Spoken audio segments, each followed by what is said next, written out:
That's cool. Do we have anything to hawk? I think that's what we're supposed to be doing. We're supposed to be advertising right now. Visit my Etsy that doesn't exist and buy your cool SnarkySalad swag. Subscribe to our channel and hit that bell, or is that the wrong? That's the wrong one. Just use your token to subscribe. We've got 2 campaigns and some one-shots going on. If I could talk to all the viewers out there for just a minute, I've got, I think, 4 videos on my YouTube channel uploaded in the last 10 years. I think half of them are Rocket League clips. So if you want to go ahead and smash that like button, ultra subscribe, that would be great. I mean, follow the Knights of the supposed to know Drum your YouTube name, like, just from your voice, or like? If they don't know, then maybe that's why I don't have any followers. It's like an underground club, you know. You got to know it to know it, you know. You got to know to know. Well, with 3,000 followers, follow the Knights of the Drunk Watch on YouTube for drunk reactions. Very cool. That's right. Wheel of Time is our latest. Oh, cool. Reaction series, which I am. Vinegar and baking soda. They always reacted. Hello. By the way, the audio on the stream is already running. Just heads up. Cool. Hey, Alex. Hello. Yep. Okay, so now that we have Alex, what we're going to do is, since we're on stream, I'm going to do a little bit of an intro of our, since we're getting back to this campaign, I'm just going to introduce the campaign, and then everybody's just going to go around and introduce their character and their race and their class. All right, so welcome to our stream, people who have been here for a while, or just me later. I'm Audie, I'm your dungeon master. You guys don't have to say your names. And we are running Out of the Abyss, heavily homebrewed by me. So don't expect to see normal Out of the Abyss stuff around here, but that's where we are. Our party is currently in Grackle Stew, and we will give you a little bit of a breakdown on how we got there. So let's introduce the party. Let's start with our resident cleric. Which we don't have one. We don't have. Shit. We can start Every with our time. resident Paladin, Every time. Palladin. Every time! If you don't multi-class cleric soon. Well, actually, technically, that would be... No one has a cleric. That would be Chantel. What, all the right, healer? Doug. Yeah. All right. Yeah, okay, so this character over here is Jovis. I'm going to go ahead and ping it because I am showing the roll 20. It is a Protector, Aasimar, Paladin, Warlock. Not a cleric? Not a cleric, no. I think instead of Pallock, I'm just going to call it not a cleric. Yeah, so, you know, Jovis is very, very good friends with one of the other characters that we'll be meeting very soon, Rohija. And I got the right campaign for that, right? Yep. And, you know, basically we're out here doing some work for our church, and, you know, we got attacked, and the rest of the group saved us. So, you know, we're trying to map out the tunnels, and at this point, you know, shit's just going wrong, and we just want to get out of here or whatever. You know, report back with what we got while we still got our lives is our current plan. So yeah. All right, well then let's go to Rohija. Alright, I'm Rohija. I am the party fighter. I am a homebrew race. I am a Amazonian woman. So really tall, big, muscular woman who does a lot of damage, great with master. Pain in my ass. As great with master fighters love to be. She is an Echo Knight, so she also has little you know, Echo, what's looking for? Hologram looking version of herself running around and attacking from a different timeline. Pretty cool. Jumping around with a lot of different antics. Rohija, as Jovis has mentioned, is working for the church, trying to accomplish the same task. All right. I guess we'll move right along to PARREN.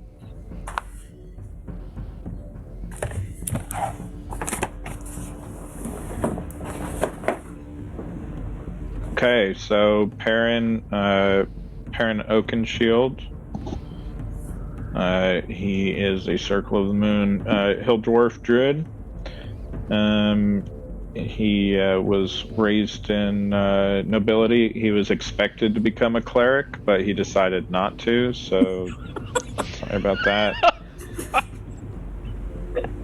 No one wants a cleric. Yep. Raised by a gnome, so that factors into some of his character. Gnome's name was Degby. And PARREN has currently an NPC girlfriend that is in serious danger. Her name is Eldith Feldrun. She is the only survivor from our original group of captives alongside the party. She has traveled with them and become a beloved member of the party. Yeah, Chantel? we haven't really talked about naming it. I mean, girlfriend, I don't know if that's... Oh, sorry, I apologize. They're in a... It's complicated. On their social media, it says it's complicated. Yeah, you caught a break, her almost dying before you had a chance to talk after sleeping together. Really? Yeah. We've got some... They got some time. A distraction. Yeah. BONUMBESTIA. The bomb. Yarg. I'm a female Dragonborn. From isles far away. I grew up in a small clan, and I'm destined to be the leader of my people in the future. For now, I'm trying to set up trade routes to expand our reach. But what's first sent me on the adventuring quest was the murder of most of my village by a group of orcs that mercilessly tore my people to pieces. They killed my father, and I was bent on revenge.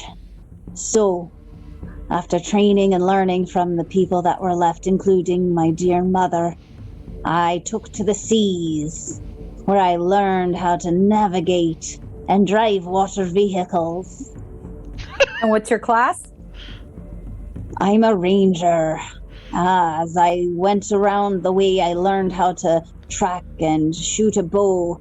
I get a little close to people. I don't have personal bubbles. And I really like to sneak around. But it's hard because I'm large. And you multi-class into Cleric.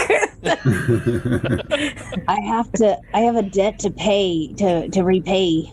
To gain my vengeance, I killed the orcs who killed my family.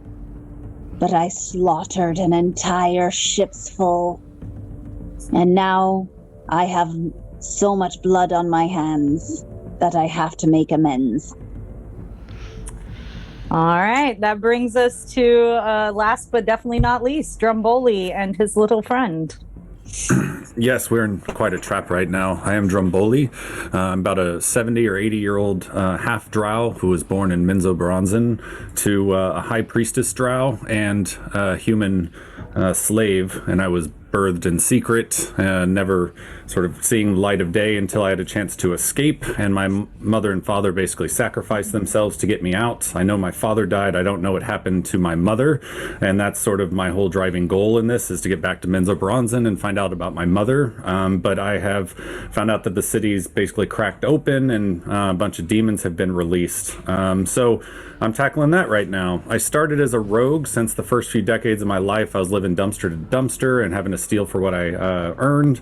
But recently I was contacted by a patron, this mystical water elemental creature, I think a Merid type of a creature, and it seemed familiar with my father's at least existence, perhaps from his body being dumped into the waters of Dark Lake, and reached out to give me some help in a much needed situation, and has continued to support me and give me more powers, and recently brought up the sort of idea of a reconciliation or compensation for all the gifts that I've gotten, that we need to have a talk about what I'm doing for my patron. But in the meantime, a drow friend that I had met at a magic shop has been killed, and that's sort of driven me kind of crazy, since I was sort of a kindred spirit, and now we're fighting inside this magic shop against a bunch of drow who are trying to enslave us. So I am Drumboli, a half drow rogue warlock. You want to talk about your familiar real quick, too? Sure. So Drumboli has gone through a tough time. And so I'm Drumboli. My familiar is Drumboli, usually taking the form of an owl, but has also taken the form of a bat to help me do some things, and has been killed just about every time she goes out to do anything. It's definitely the shocking experience that we're developing some trust issues. I'm noticing some barbs on the outside of Drumpoli's, skin a little bit. Every time she comes back, she's a little more pissed at me, and now that I'm taking a little bit more from my patron, Drupoli's going to change a lot before the next time she shows up. So maybe I'll get a chance to bring Drupoli back and have my friend, but it's been a while, I think since the beginning of the Whirlstone tunnels, since she's been around. Doug, did you have something? Yeah, first, before my thing, anytime I picture your patron entity, I just picture Robin Williams as Genie. Okay. Big blue. Well, I mean, it's blue and floaty, just kind of make it all watery, and you kind of got it. Yeah, like some I think it's the lamp. Waves. The lamp/ring. Right. That ain't helping. I would also be remiss not to introduce my... Oh, your sword. Your girlfriend. Dawnbringer, who acts like a very needy girlfriend. I got scared and tried to run away from it once, and that had some consequences. So this sword is very attached to me, and I kind of need this sword, so I'm very attached to it as well. But it's come in handy. It's got its own perception and views of the world and everything, and I will say that its introduction was a little sketch, because it was like, just grab a hold of me and start swinging and I can help you, and I'm like, no, I feel like if I grab this thing, it's gonna, take over my life in a bad way, which... Like, that's what a cursed item would say. Right. But, just grab me, don't think about it. Just, I can help you, I got this, so... Well, she's a blessing and a curse. A little, yeah, not in the... would remove curse work on this neediness issue. Nope. Because then we need a cleric. All right, and then as a final thing, the party is level 7 currently, having just advanced to level 7. So let's do a quick recap from the beginning, since it's been a while. Who wants to get us started? And this is sort of a very collaborative thing, so... Let me start with the drow, and then you guys can fill in the holes around it. I'll kind of get us to here, but there's a ton of context. So we escaped a prison. We were caught and in the process of being enslaved and transported to Menzoberranzan by a bunch of drow. There was a high priestess, a junior priestess, a couple of lieutenants. There was a big love triangle going on. We took advantage of that a little bit to make our escape. In doing so, we lost some comrades. So when we left, they weren't like, well... slaves are cheap, whatever. They seem to have made it their sworn duty to recover us. It seems to be either a point of pride or a point of duty or something that makes them so driven to chase us 3 weeks across Dark Lake to the city and continue to try and trap us in. So we need to find out more about that. I've tried to sort of get the better of them a couple of times. I've sent out Drupoli with some good stealth to sort of get an eye on some, and they nabbed her immediately. There was a time we were just stealthing after we left the Whirlstone tunnels with really good stealth, and they caught us. So they are really on top of us. They always know where we are. We've never been one step ahead of them. And one of them called me out basically when we were going to talk to the Flame Keepers and deliver the egg and try and sort of wrap this up. We got intercepted. One called me out, told me that and Eldith just got taken like that. Our next turn for a second, Eldith was gone. They pointed to Dark Lake and basically indicated, I don't know, I knew my friend was in danger or whatever, but we got there and the Emporium was obviously in danger, and we got there, and Thera The drow friend is dead and tortured. Eldith had her neck, a knife up to her neck. I tried being invisible and disarming the person. It didn't work. I think I rolled like a 2. So she got her neck slit. And then we managed to get her back up. And now we're fighting in all these invisible drow. We know there's even up to like 20. Like out on the streets, we saw like 20 drow pop up. So now it's like whack-a-mole, and they are starting to show up here in this shop as we're fighting. That's my drow catch-up. And just for a point of clarity for Jovis and Rahija, the two of us actually weren't with the party from the very beginning. We weren't in the prison cells enslaved. We had just kind of stumbled upon them as we first entered the Abyss, and kind of realizing the danger of the situation to start kind of running with them. Yeah, we met through the church that we both are a part of and on this journey for, after having our own backstories, but our characters have known each other for years before going on this specific mission.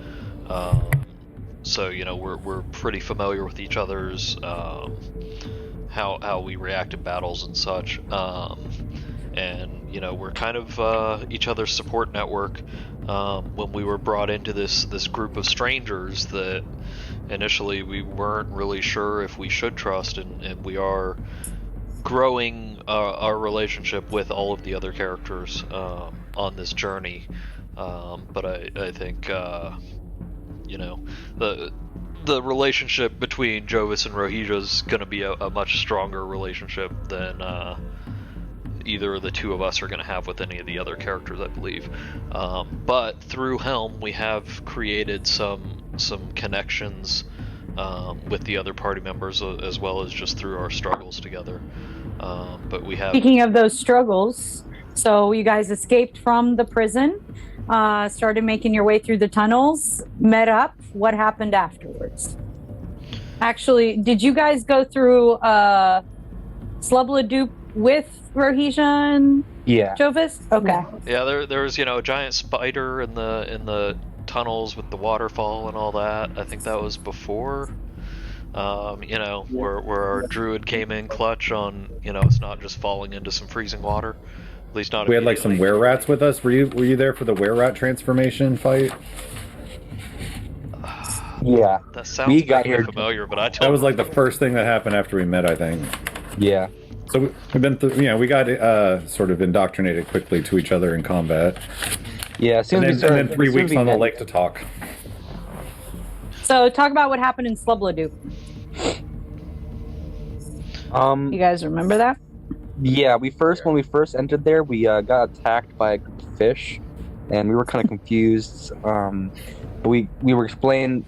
It was explained to us by another group of fish that there were two opposing parties in this society, the Fish People Society, and the people that saved us from the enemy fish told us that they wanted us to help kill the ones leading those enemy mean aggressive fish.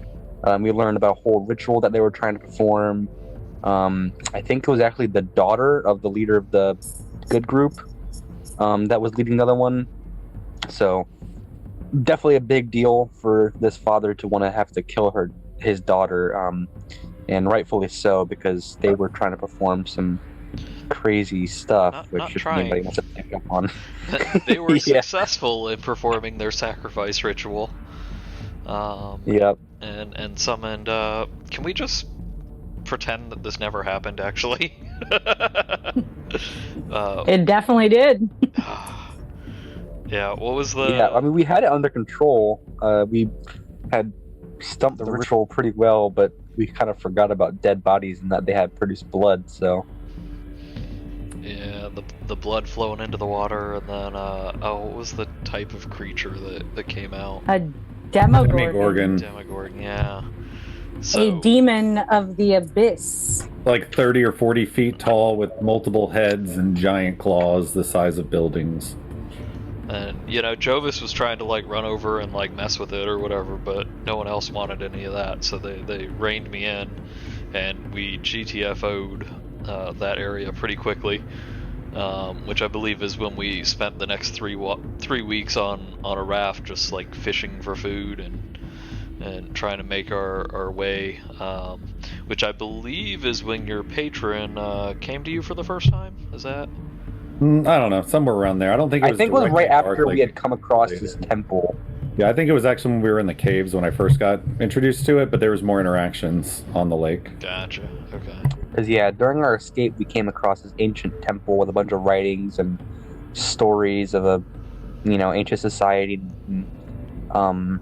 very important peoples. Evil cursing creatures inside. Yep, and after some puzzles and some fights with some pretty scary, dangerous foes, we actually found Jovis's sword, his well-known girlfriend.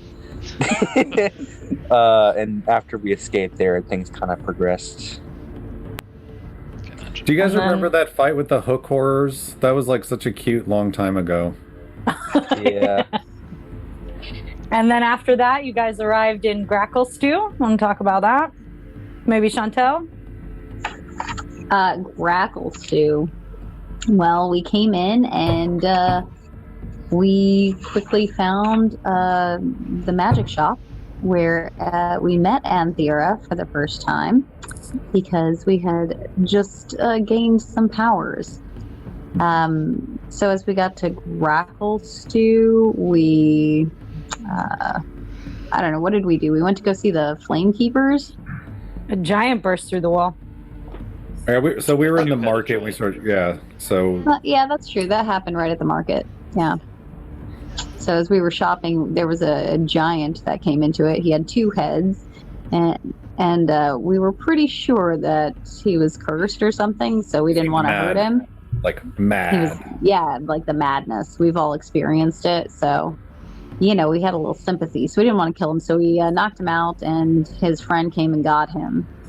So we gained favor with the Stone Speakers, and they asked us, or they, let us. PARREN came through come that on over clutch to and their tangle. place. Remember that? That should shut that fight down. Sorry, go ahead. That's right, Entangle.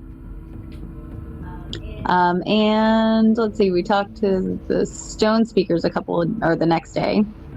But we also gained an audience with the Flame Keepers after our amazing performance, because they had a favor to ask of us. So at the Stone Speakers, we met the king. Who was the king? Hagram. Hagram. That's right, Speaker Hagram. And let's see, he told us some stuff. What did he tell us? Well, he told us that the dragon was getting old, and that the fires need to be sustained, and that there's an egg, and that it's very important that the egg had been stolen, and that if we could get it back and deliver it to him, it would ensure the longevity, of the furnaces and stuff. That was the Flame Keepers. That was the Flame Keepers. Oh, I thought that's what you were saying. Who tell us? Oh, but he did say, he told us that we could trust the Flame Keepers to the point that the guy in you're talking about the charge Stone Speakers. was good at his job and wanted to keep doing his job well. Mm-hmm. But he couldn't vouch for any more than that. We kept having madness too. So like every time we went to bed, we'd wake up murdering somebody. With Drumboli Sorry about that again. Most times. I think that last time BONUMBESTIA stabbed somebody. At one point. I think I killed Rohija or stabbed Rohija. I was just so happy not to be the only one stabbing somebody the second night. And I was really on an island that first day afterward. So the Stone Speaker was getting it on. The Stone Speaker asked you guys to help find out what was going on with the madness that was growing this mutation that was happening to the giants, and directed you to Rohija too, because she, being a Amazonian who has some ancestral background as a giant, it's pretty cool for her to talk to and see some of her great ancestors. And then you guys headed to? Well, so we went into the West Cliff. West Cliff Caverns area. And that's right. We were following that one Darrow guy. Yeah, we found a source of the That's madness. We found a bunch of people that were experimented on. Well, we had to fight through an entire civilization of lower intellect but very aggressive Darrow, living in holes in the wall with questionable sets of ethics and philosophies and ability to maintain a sentience, at least from my point of view. But they started attacking, and we had to fight our way through fireball after fireball and dig our way to the very end of the cavern to gain access to the Whirlstone tunnels. And we believe that may have set off some sort of revolution above the streets as the Darrow have poured out of the West Cleft district and attacked the city while we were dealing with everything in the Whirlstone tunnels. And then once you guys dealt, yeah, go ahead. I was gonna say, you know, from our perspective, they're attacking us, but I think we also recognize that they're sort of fighting for their freedom, and this is probably the only opportunity in their lifetimes that they're gonna get, and they don't know why the hell we're doing whatever the hell we're doing. We just know that's not the plan. So. Yeah. But yeah, so we got to the tunnels. I feel like just barely. Get we found the. Always check for traps. And I would actually say that Darrow thing's one of the only points of contention in our party. Like between, like, I don't know if we disagree anywhere else, but I feel like that at least may have like some divisive split between us on how we think the Darrow should be dealt with or what's okay. So I'm sure we'll talk about that later on. So you got some. We found the two-headed giant statue. You guys found the source of the ritual. Yeah, it's not the origin of the source of the madness, but it definitely was amplifying it in the area, I believe. Yeah, and targeting it into a specific, victim. Yeah, and under there we also. The like stone a focus that for we the found madness. was a two-headed giant, but not carved. It was like it grew that way, or was what it seemed like. So that directly ties to this other giant.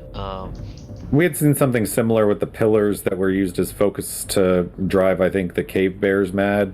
Bugbears, maybe? Something kind of bears. Cave bears. Cave bears, yeah.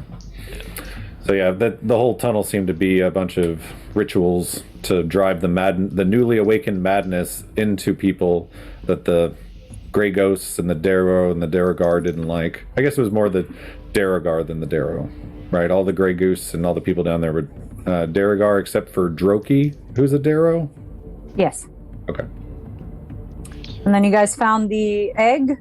We found the egg that we were looking for, and then we also found a stone. We don't really know what the material was. It was like a metallic stone type thing. Nothing that any of us recognized. That we believe is part of what was being used to channel the madness or whatever, I believe. I don't remember all my notes, but we definitely found the egg. It was super warm. I think PARREN got a little burnt, carrying that thing around. We've put the ring in my egg for now, which is an extra dimensional space, so the weight's not really impacting us right now. The egg in the ring? Yeah. No, you just shoved the ring into the egg, Oh, did I say ring in the egg? Yeah, sorry. Egg into the ring. Yeah, so no one knows we have the egg, which is kind of a nice little bonus right now. But yeah, so we came out of that after we grabbed the egg to just a city ablaze and in turmoil and fighting everywhere, which is when we were trying to head to the Flamekeepers. You guys stopped by the Stone Speaker and discussed your dreams with him? Yeah, on our way we decided to stop by the Stone Speakers, that's right. Which I think that was last session, right? Yes, this brings us to last session. My big takeaway from the dreams is that they're all probably actually either happening or going to eminently soon happen. And I think we have evidence that the Menzoberranzan one has already happened. Is that right, Adi? Correct. And there's like giant, I forget the name, but Leviathan demon type stuff living down underneath the Underdark that have started to emerge. and they told us that the egg must be returned to the Flame Keepers. And then Ryud, the two-headed giant, has awakened and he's healed now. So, you know, good job to us for saving him, yay. And then, yeah, basically... You guys also know that the dragon is currently trying to break its way out of its enclosure. Mm-hmm. Most of the bridges across the big cavern have been destroyed. It's already a big fight. Oh, and the Stone Speaker Hagram gave us powers, or resuscitated us and made us a little more powerful. He channeled his energy and actually made himself weaker to That's right. embody us with some of that energy, so to speak. Real bro move. Yeah, which is what brought us to level 7. So That's right. pretty sweet. And he handed us an emerald that's worth some money and stuff if we ever make it out of here. So, you know, he was hooking us up. Also, the first time we met him, he gave Rohija some sort of stone that he told would come in handy when... Oh yeah, that Salted. crystal. Yeah. You still have that. Yeah, I need to reread exactly what it says, but I'm... Yeah, we don't know maybe- shit about it. Like, I think we need to ask everybody we come across about it. Yeah. Well, he kind of Well- made it sound like if I ever really need it, it'll help me. Like, I don't know. I can cast Identify as a ritual now. Yeah, that might be useful. Yeah, that's And a good start. But I think we have a bit of a more pressing issue right Yeah. now. No, just, you know, sit down for 10 minutes in the middle Well, of I combat. didn't mean right now, clearly. Even after this combat, we gotta get that egg delivered. But Yeah. Well, unless we want to keep it, I guess. Well, you know. we gotta decide. I mean, it would only take 1 minute, necessarily, Yeah, talk to the Drow and see if they'll sit down for just 1 minute. Well, after we finish this. After we kill them all. Sure. All right, so that brings us to today's battle. What I want to do is I want to go ahead and take our little break right now so that we can just go through into battle. Plus, I have to use the restroom. So we're just going to take literally like a couple of minutes All to right. to get yourselves ready, get yourselves reacquainted with all the things you can do. Alright.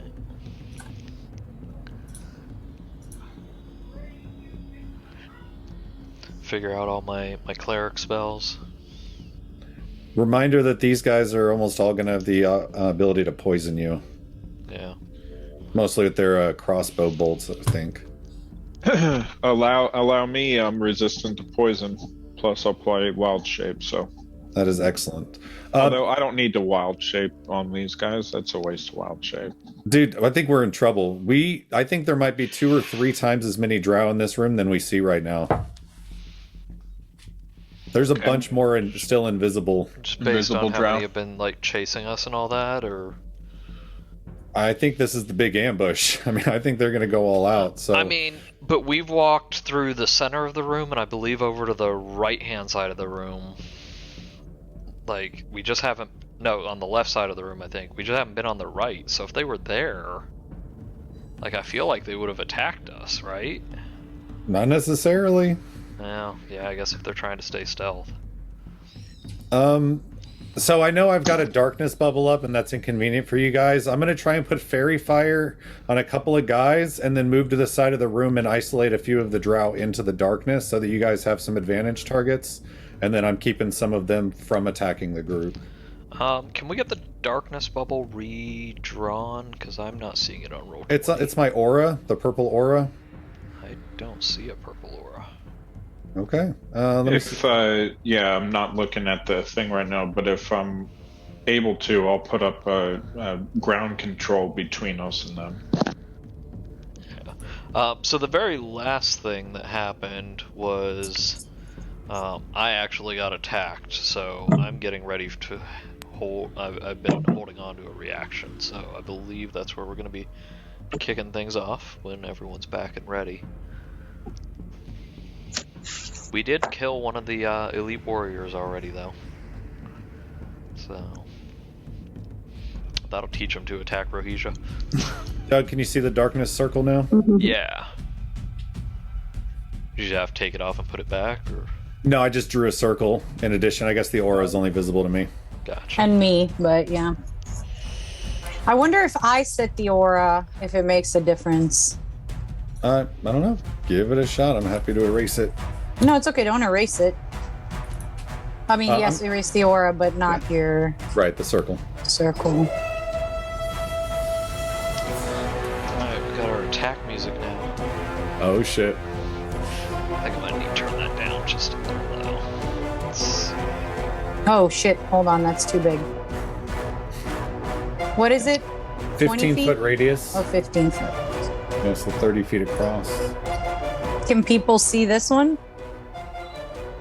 No. Okay. No. All right. Never mind then. Circle it is. All right. So that brings us back into our fight. I'm assuming the stream is still going. Stream is still going. Let me turn the monitor back on. Alright. All right. And that brings us to the reaction that Jovis has been holding for almost 2 months now. Alright, so yeah. It's really straining.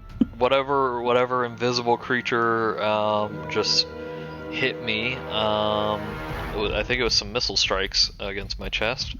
And they remained invisible after doing so. They are going to get some hellish rebuke headed their way, so I'm going to need a Dex 15 saving throw, just at level. And you don't have to see a creature for hellish rebuke, correct? It's, all right. I point my finger, and the creature that damaged me is momentarily surrounded by hellish flames. I don't know where I'm pointing, but I'm pointing. Okay. And what's the save? Dex 15. That's a natural 16 plus 2. So half damage, or? Let's see. Because it's not a cantrip, it's a spell, right? Yeah, half as much. Yeah, so let me roll. So, ouch. Yeah, 5 would have been the full damage, so enjoy their 2 damage. But they still have to make the concentration saving throw, I believe. Correct. Which is the really important part here. Got it. Also, I don't expect any more magic missiles are heading my way. I feel like they probably learned their lesson on that one. So that does save. You do not currently have... It was close. Rolled an 11 plus 0, but... All right. So that's going to end the invisible creature's turn. Let's see if they're going to move. Yeah, they're going to move.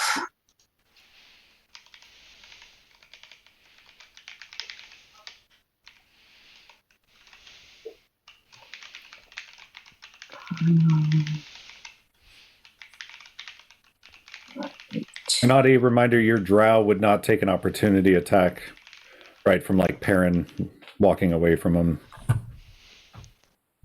Okay. Because of darkness? Just because if you can't see something, you can't take an opportunity attack against him. You've got it. Okay. So that is going to bring us to the Drow bandit, who is currently surrounded by darkness instantaneously, coming from Drumboli's knife, which is just spreading darkness and covering the area, trying to protect Eldith and the rest of them. A darkness through which only Drumboli can see. Haha. Everybody else, blind. So not wanting to be there, the drow is going to move out of the way. And our bandit is going to slink out of the darkness and kind of take a quick look around, trying to see. He is extremely hurt. However, he is determined and willing to lay his life down for this cause. So he is going to... Let's see. I hate uncompromising people. Can't we just talk? So in a 20-foot cube, which encompasses Jovis, Rohija, and BONUMBESTIA, he is going to cast Fairy Fire. So I'm going to need dexterity saving throws from all three of you.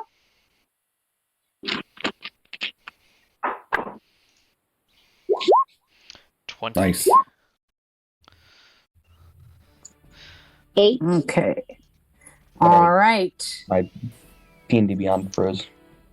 It's okay. So BONUMBESTIA, you are fairy fired. All attacks against you currently have advantage.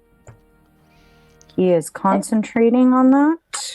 And it doesn't help anyone right now, but remember, if you are within 10 feet of me, you get a +4 bonus to all saving throws. Oh, yeah. And I'm sorry, Rohija, what was yours? I'm still loading. I'm sorry. No worries. No I rush. can't see the map at all. Just FYI, it's all black. I'm good. Yeah, I can see it. Okay. Can you try reloading your page for me? And if that doesn't work, then I will re-add for me. you. It's not working for you either, Rohija? Oh, no, I just said that's a 12 for my dex saving throw. Okay, so let me see.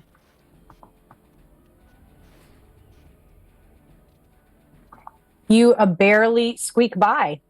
Oh, thank goodness. Nice. All right. Let me know how it's going, BONUMBESTIA. We're going to keep moving. So that's what he's going to do. And then he's going to leap over this. I'm not counting these counters or anything for you guys or for them as difficult terrain. They're small counters. You can easily leap over them. And he's going to go over here next to his buddy. That's his turn. That brings us to... Wait, does Devin have control of BONUMBESTIA? Maybe that's why I can't see.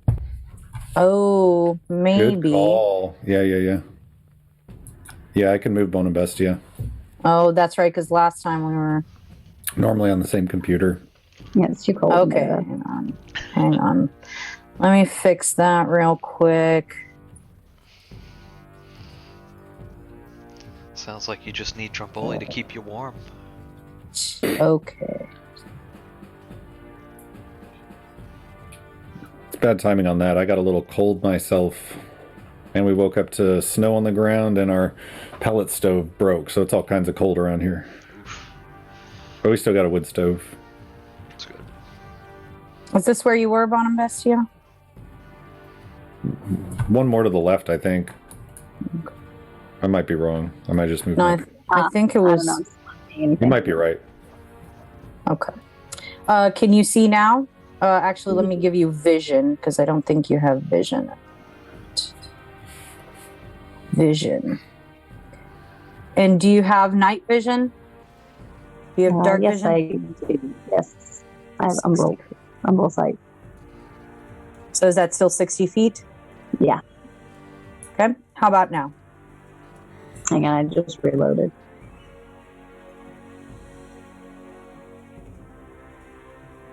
All I mean, right. the So I'm going room's to do... pretty Yes. well lit, We're good. right? Yeah, it is. I just want to make sure for next time that it's saved in there. Gotcha. We are under daylight at the moment. Okay, So. I was like, am I seeing more than I should? No. Okay, so that brings us to this guy who is going to...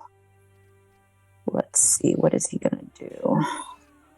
From where he is. So first you kind of see him sort of take in the room, and in Undercommon, so for those who speak Undercommon, he shouts at his compatriots, "She wants them dead or alive. It matters not." And then he is going to pull out a hand crossbow and fire at Jovis. Nope, that's not going to hit because his AC is 20. That would be a 15. So he is going to plop on top of this. Actually, they don't want to line up like that. So He's going to start moving down towards BONUMBESTIA, who he sees sort of outlined in this fairy fire, kind of glowing slightly. Oh, let me add that back because I have that on there. There we go. And that brings us to the next warrior, who will continue to stumble around in the dark where he can see, run up against something moving forward, and is going to take an attack on one of the three of you. Let's see. He's going to swing towards the source of the darkness, not that he can tell. So he is going to use his short sword attacks against Drumboli at disadvantage because he cannot see. I'm watching him sort of feel forward in the darkness, and I, pose myself very alertly, ready for the attack. Ooh, well, you missed a natural 20, but the other one was a 16. Ooh. So plus 7, that is a 23. Okay. To hit. That's it, for sure. So that's going to be... And his strikes are just incredibly quick. They get through me even though I'm totally ready for him. You can tell he's done a lot of work in darkness. Mm-hmm. So that's going to be 8 piercing damage plus...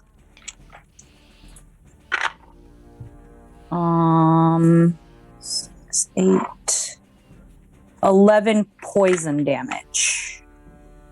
Okay. Gotcha. So 19 damage. That is his first attack.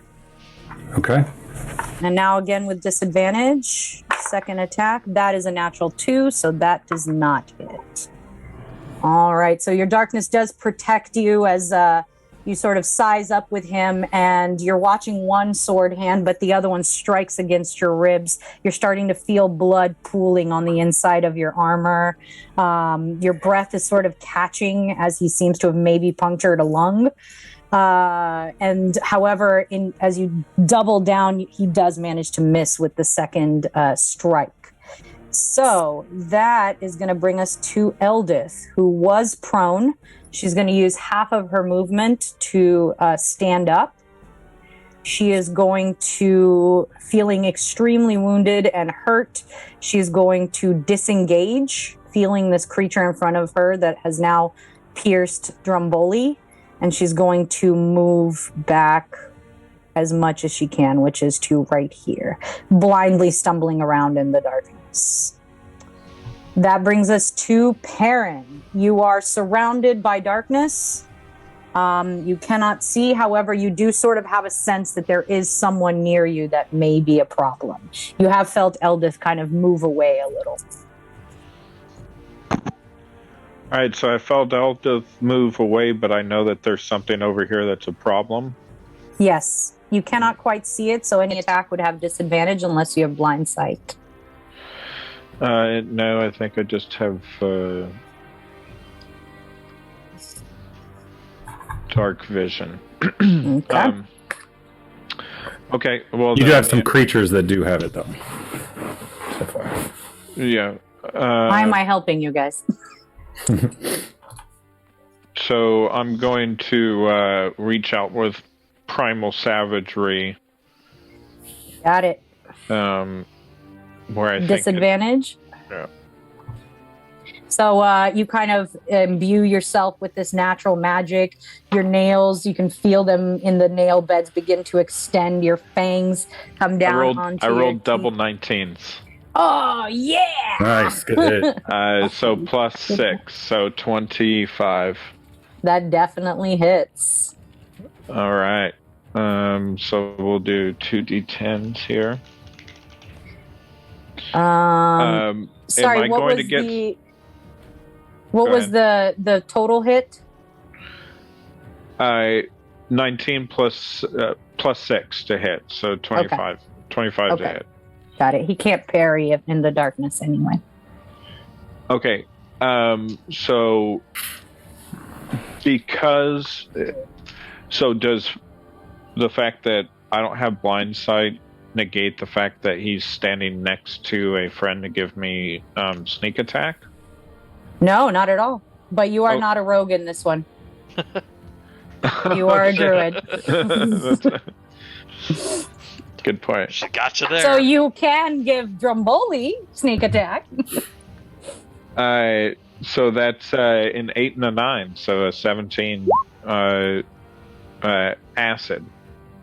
So as your claws reach out forward and slash, kind of cutting through his armor, you can hear the sizzle of acid as it burns into his chest, and hear him growl out in pain. That was a pretty good hit. Anything else, PARREN? Cool. I think I have just one attack. I look over while I can't see anything. I don't need to heal myself.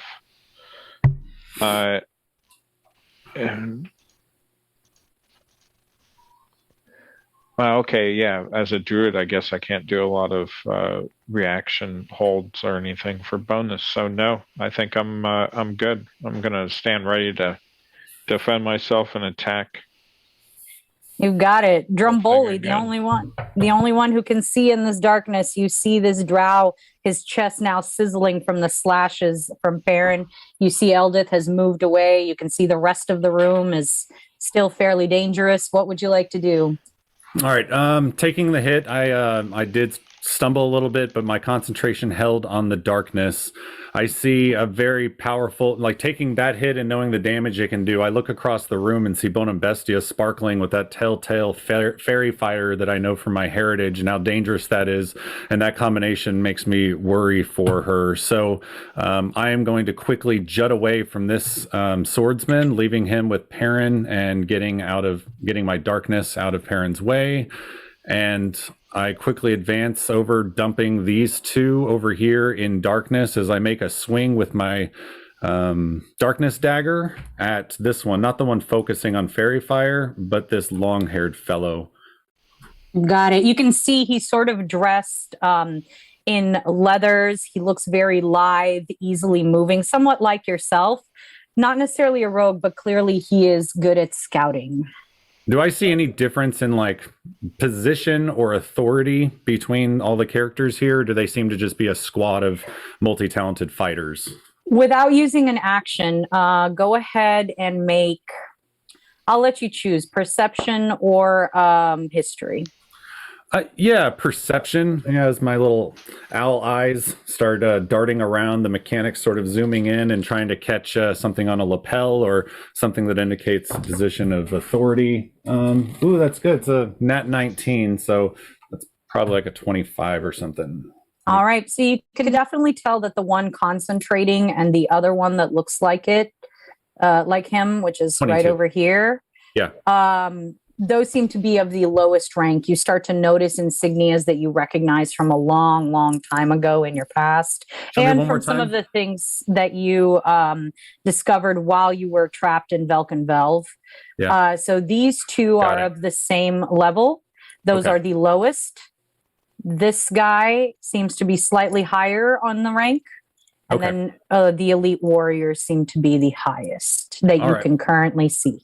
Well, that 19 damage definitely reinforced that. That was some incredible blade work in the darkness without even seeing. And that does remind me of the Drow training where they blindfold each other and fight it out. So I come across this sort of mid-tiered guy and I swing with my darkness dagger. Advantage, hopefully, since I can see him, but he can't see me. Correct. All right. Oh, yeah. That's a nat 20. Blinded. My elven accuracy has definitely helped me, and my third die is a 20. I'd land that sneaky dagger in it, so I'm gonna get. It's your movement. You move so quickly, and the darkness envelops them so fast. They don't have time to react, to listen. There's so much battle going on; they cannot listen to your footsteps. And he still turned the other way. You slip the dagger right between his ribs, and don't forget our critical damage rules.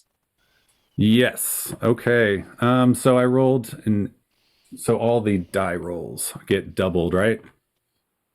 So no, you the second. So if you roll your regular, and then assume the second is full. Oh, that's right. That's right. Okay. So the regular, I should have just done this with normal die. So it's 8 piercing damage. on the sword attack.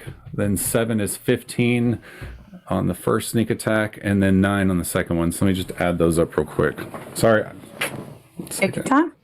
12, 19, 27 on the flat one. And then when I max out the sneak attack die, that's an extra 4d6, so that's 24. Why don't I have any pins? I have literally 0 pins around me. Just a second. While he's doing that, BONUMBESTIA needs to be added to the. Oh, that's right. But we don't remember what her number was. You know what? Just roll it again, BONUMBESTIA. All right. 24 plus the 4 from the dagger is 28. Okay, 56 damage. Woo! Combination of necrotic and slashing for the most part.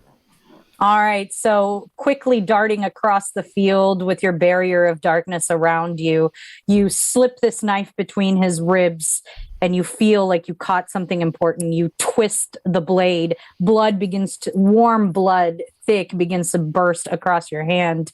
And you can feel there's some pressure on the knife as the body is slacking and falls to the ground dead. Nice. All right, and as the body drops, I bonus action dash and continue to zoom at high speeds to interject myself or try and catch this very powerful bladed figure before getting to BONUMBESTIA. So I get within melee range. My darkness kind of comes with me, not really covering BONUMBESTIA, but covering this other guy. And that's it for my turn. All right, great turn. Sorry, what was it, BONUMBESTIA? 12. 12. I think that's technically higher than you had last time, so that's good. So we're actually going to go back to BONUMBESTIA since we technically skipped her, and then we'll move back to Rohija. BONUMBESTIA, what would you like to do? You are currently covered in this shimmering sort of dark purple. It's sort of very similar to what you've seen DRUMBOLI cast before. Okay, I'm going to skirt the edge of this, so 5, 10, and I've got these 2 guys in my sights. I'm going to get my longbow out, and I'm going to go ahead and shoot him first. All right.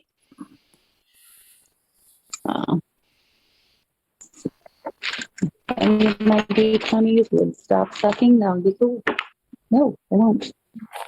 And I'm going to miss him miserably. Oh, so you're kind of concerned about the darkness. You're trying to skirt around it. You sort of back up into JOVIS and you blindly aim very quickly, and the arrow goes wide, smashing against the wall and shattering. And I aim again, and I'm going to assume an 11 doesn't hit. Barely does not hit, but no, it does not. You see it kind of come so close to him, and just out of sheer fear, he catches it and then looks at you and breaks the arrow in half. Ooh, and I'm going to be intimidated by that, and I'm going to come run over here. And that's my turn. All right. You step into the darkness, currently blinded. All right. So that's going to bring us to Rohija's turn. Let's go, damage beast. All right, Rohija is gonna make a beeline for the one closest to her best friend. She's gonna go all the way up to here, and as she's running, kind of on the diagonal, she's gonna sling her echo behind him. Okay.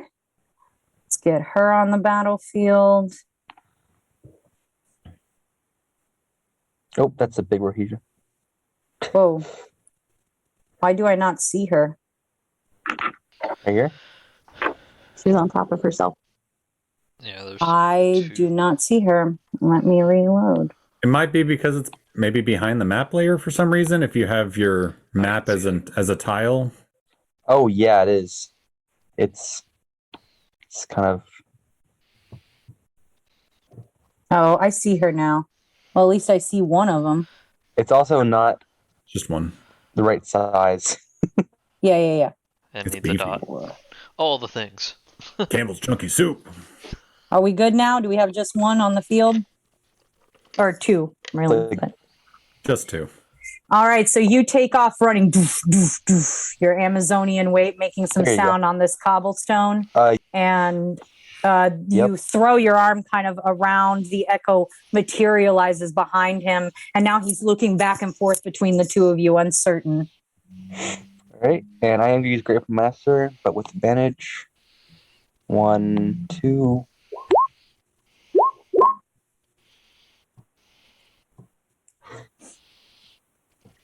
Those both hit 16 and 25. So let's go ahead and do your first hit first. All right. That is 17 damage. So as he's sort of darting between the two of you, you bring your pike around and stab it directly in the center of his chest. You feel the pierce go all the way through his spine as he goes limp on your pike. Nice. All right. I don't have enough movement to utilize my second attack. Uh-oh.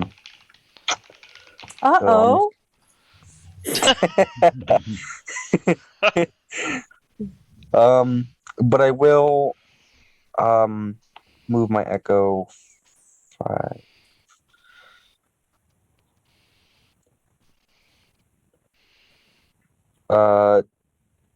We're Right. gonna have to get you some javelins or something. I do have some actually. That's right. I have some javelins. Just an I idea. can't use Grateful Master on them, but I do have some spears that I can throw through my echo. So on this one right here, Okay. the 25. That does hit. You bring up the spear physically, and the echo mimics you and throw it. The spear sort of dematerializes from your hand and appears in hers. Yep. And that is. Please mark 8, that off, at least for now. 8 piercing. All right. Let me see. Oh, God. I reloaded and all my things disappeared. Sorry. Give me 1 second, guys. Not a problem. I hate that part. All right, well, I'm happy a bunch of new Drow haven't popped up. I'm happy to be corrected wrong on that. I was expecting like the bulk of the force to be in here, and we saw like 20 in the streets, so one round without any new ones is a good sign. Did we see 20 in the street? That's what the Yes, note saw said. quite a few. Like 20 is maybe what the note said. Gotcha. All right, let me make sure I have everybody. Like, if I could impress one thing on them, it's like, don't you have some stuff going on at home you guys should be worried about? I think you even said that last session. I did, like, How much you guys effort is better it call worth home. to recapture 5 slaves? We're not going with you. Yes, But that also, is strange, Mega isn't Man's it? cracking. Seems important. Seems really important to them. 5 slaves that every rest are gonna, be ready to attack them again. Right. The most pain in the ass slaves you've ever tried to capture. All right. Rohija, I'm sorry, what was the damage again? It was 8? Yes. Okay. All right. You can see he's a little bloodied. Sort of the acid sizzling in his chest from the attack.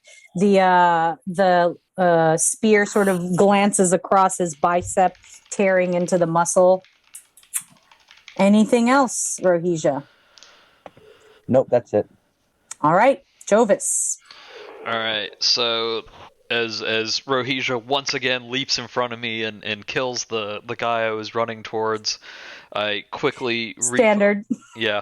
I quickly refocus on the one that I saw casting right before BONUMBESTIA started lighting up, and recognizing the danger in that, I reach out towards the darkness where he was and cast Eldritch Blast, which does not require sight. Nice. So I'm Very going to good. cast 2 beams his way. You got it. Both are 12. I would say cast 1 beam.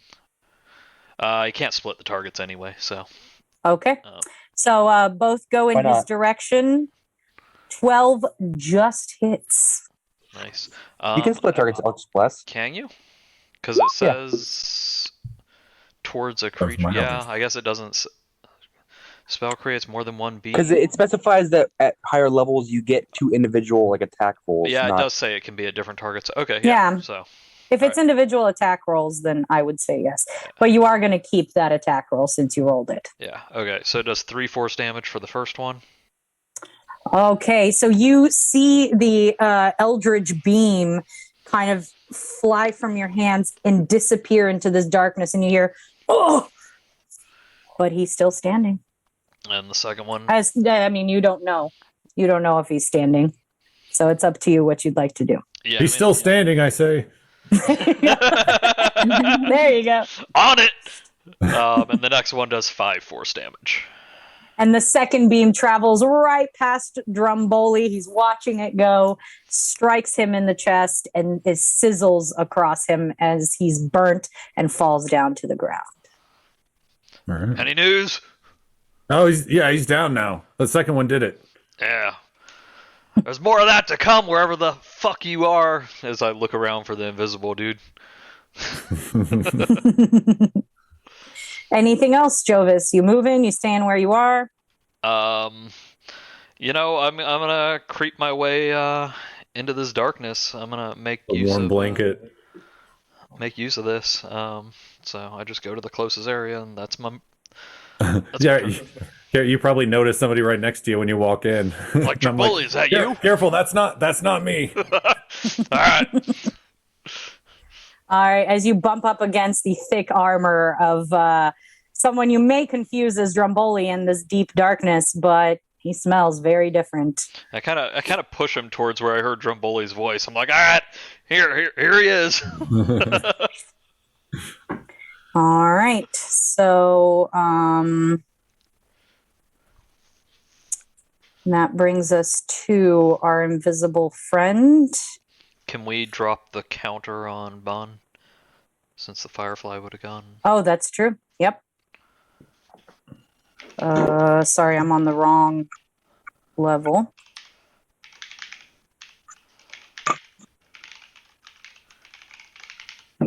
Okay. All right. So you guys begin to smell something strange in the air. Surprisingly familiar to you, BONUMBESTIA. It's the smell of ozone. And you can feel the energy around you begin to crackle. The air is starting to thicken. I need Rohija to make a...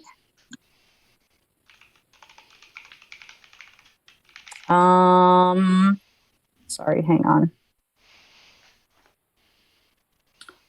I need you to make a dexterity saving throw.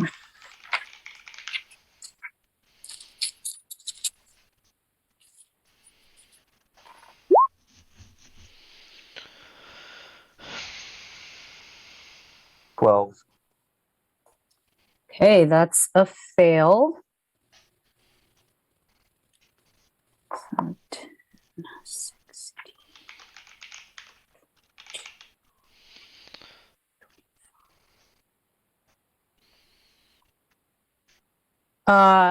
Rohija, as you're kind of trying to get a glimpse at the battlefield, you suddenly feel the air charge around you, and you barely turn around to see a line of lightning coming towards you, striking you directly in the chest. You take 29 points of lightning damage. Oh, okay. You can feel your armor is now sort of singed and sizzling. Your hair is standing on end. The ends are burnt. Your whole body is shaking as though you've just been tased. I'm a little bit low in health. I'm fine, though.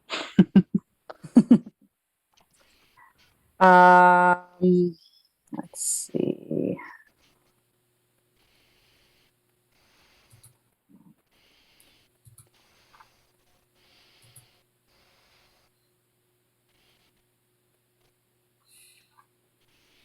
All right. That brings us back to the elite warrior that is currently being flanked by you two.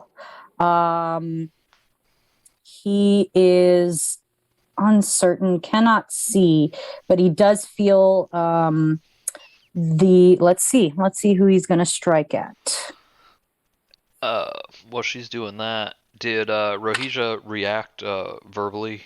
Like, did I hear that Rohija's not? You definitely heard the lightning crackle across the room, and you heard her cry out. Okay. How much light are you putting out from your sword? Because I think we decided that your light overrules my darkness, Jovis. If it's higher than second level, it does. I think we said it was for the sake of your magic sword. The sword, I believe, was at full brightness, so 30 feet. But did you activate it?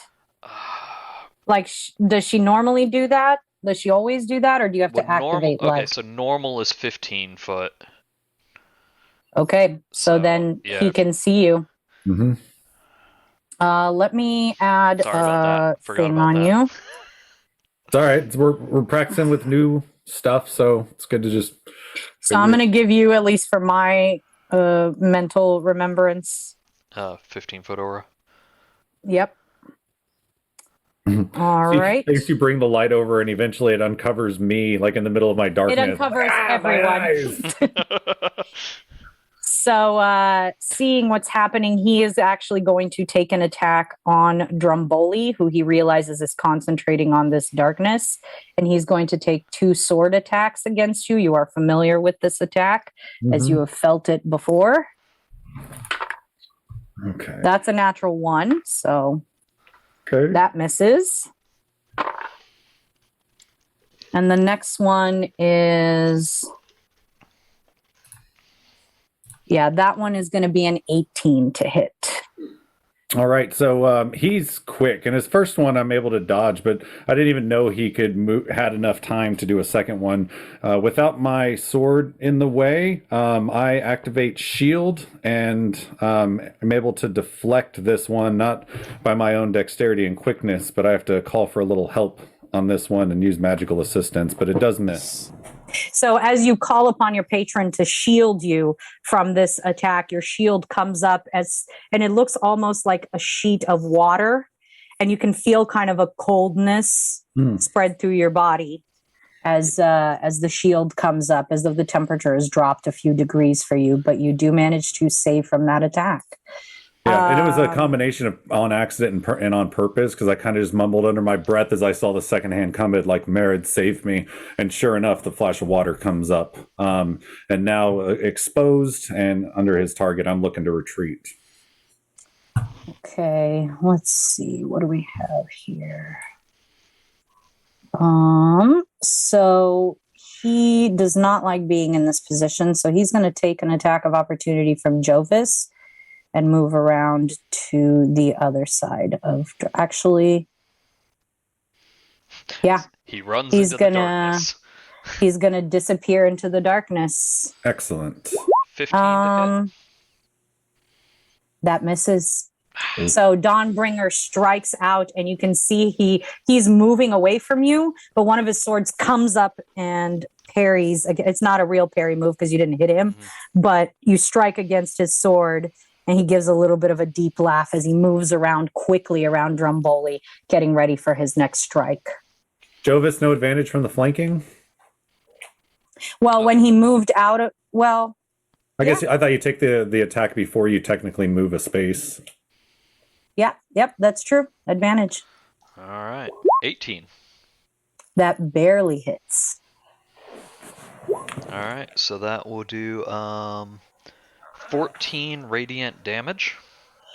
All right. So you manage to push past the sword he puts into you and slash across his back. A decent gash. And while I'm at it, he's going to get some smite coming his way. Let me get to that. Oh, yeah. Bring your god upon him. It's 4. That is a horrible roll, a 1 and a 3. So he's going to take another 4 damage, though. You got it. As the blade pulses with light, with divine light, and you can feel Dawnbringer like she feels like she's doing what she's meant to do. You guys are a well-oiled machine again, fighting together. All right, that brings us to the next warrior who is going to take his 2 attacks on PARREN as he's facing off with the creature that just attacked him. Your teeth now having grown back in, your fingernails having come back to their normal length. He is going to take his 2 attacks. Okay. Let's see. First one. Ooh, that's terrible. So that's going to be an 11 to hit. I doubt that hits. And then for the second one, that's a natural 2. My dice are betraying me. All right. And he is going to... You see him kind of put his fingers, with his bonus action, put his fingers in his mouth, and he lets out a loud whistle.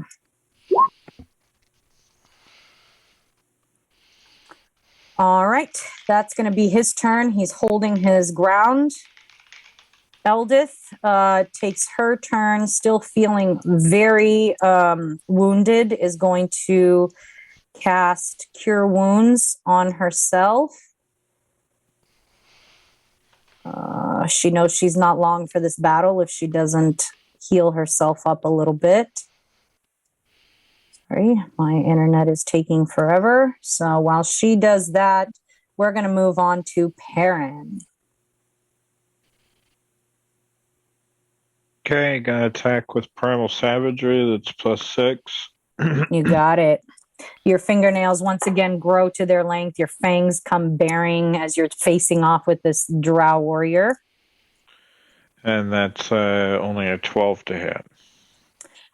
So this time you slash at him and he moves in with his sword and kind of slices across, so you're not able to get through. What the hell is going on? Okay. Snarling, I look over at Eldith, and does it look like she's still pretty hard up? Let's see how she did. Well, she rolled a 7, which is good, so she gets 9 healing. I don't know why my D&D Beyond is like giving me all sorts of problems. She's still quite wounded. She's only at about 15 hit points. Okay. So for a bonus action, I'll throw a first level healing word. You got it. Her. You can see she's like the gash on 7. her throat is still bleeding heavily down the front of her chest. And for the first time since you guys have been, with her, she looks frightened. And that's a 7 healing points to her. You got it. And she is looking quite a bit better now. The wound starts to close up and is not bleeding so heavily anymore. Okay, and without moving out, so not to incur it, I'm going to move between her and this dude. And that's it for right now. You've got it. All right. BONUMBESTIA, you can now see JOVIS and DRUMBOLI. However, the elite warrior you saw before has now disappeared. Yarg, thanks for getting that green light off of me. And I'm going to move out of this darkness area, and I'm going to aim for this guy and just throw my breath weapon right at him, making sure not to hit PARREN. You got it. You rush out, lower your jaw, and your throat begins to crackle with energy and electricity. It goes up into your eyes a little bit, kind of coming into your horns and wrapping around it. And he needs to make a dex throw, or dex save. Dex save for him. Let's see. Oof. Well, I rolled like crap, so that's an 11. Oh, you just make it. Still have damage. Easy.